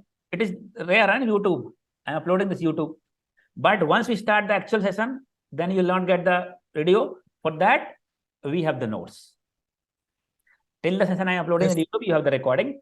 Once we stop uploading the video on YouTube and sharing the recording, then you get the notes also. And each and every notes will write here also. Understand? Okay. This is a very basic session. That's the reason I'm not asking it. 1 moment. Let me complete first. These are very basic session starting level and available on YouTube also. That is the reason I'm not asking you to write every time. You can write the notes by going at home and watching the video. Once we start with the SIEM, right? And I stop uploading the recording, that time you'll get the notes also. And I will ask you to write certain things, each and everything. Thank you, Sir, sir. could you please suggest some websites for free certifications which you told me before? I suggested, right? Qualys, you can search in Google. Qualys free vulnerability management training certification. Fortinet, NSE1, NSE2, NSE2 free certification. Training certification. Thank you. Search in Google. sir, Kiran. Anybody can share the link on Sir, the one group. more question. Last question now. Yes, sir, Kiran here. You told about Can the you ASL repeat for the the list of firewall. courses, sir, that we can do for a free certificate? Can you Please repeat the send list link of in the courses? group. Fortinet. I'm typing in the chat. Yes, sir, Please. Kiran here. Yes. You told about the firewalls, right? ACL list will be dynamically updated by the vendor, Fortinet, or it will be shared the list. Sir, in some cases, the vendor sometimes have the IP as a malicious. Is there be dynamically applied by the vendor itself, or it should be like concerned with the networking team or the organization which For what the firewall is perspective? provided? For what perspective? Suppose there is a vendor whose IP is showing as malicious, but they are doing business with the vendor. In that case, they will it is not possible to dynamically apply the IP address in the ACL list. No, So in that case, they will, dynamic list is not managed by us.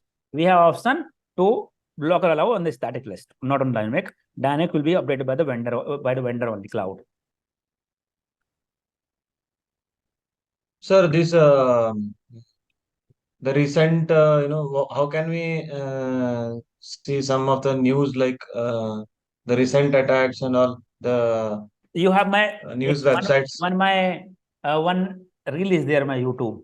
How to keep yourself up to date with the latest cyber attack and vulnerabilities. Latest cyber attack and vulnerability. There is a reel in my YouTube channel on which description I have written multiple apps and link of the website where you can go through the website and check the latest information about the attacks. You go through that reel and description, you'll get the video. You'll get the detail. Okay? Yes? Sir, title of that reel, sir? You just see in your reel site, go to YouTube channel, go to the reel section and that go to the reel. Reels are बहुत सारी नहीं है. You have only 20-25 reels. So it is written how to keep yourself up to date. Okay, sir, I'll check it. Thank you. Okay, thank you. We'll see you on Saturday. Complete the homework. I will see which I'll ask the question. Sir? Hello. sure, sir. Thank you. Have a Thank good you, day. sir. Hello. Thank you, sir. Please send me the video link, sir.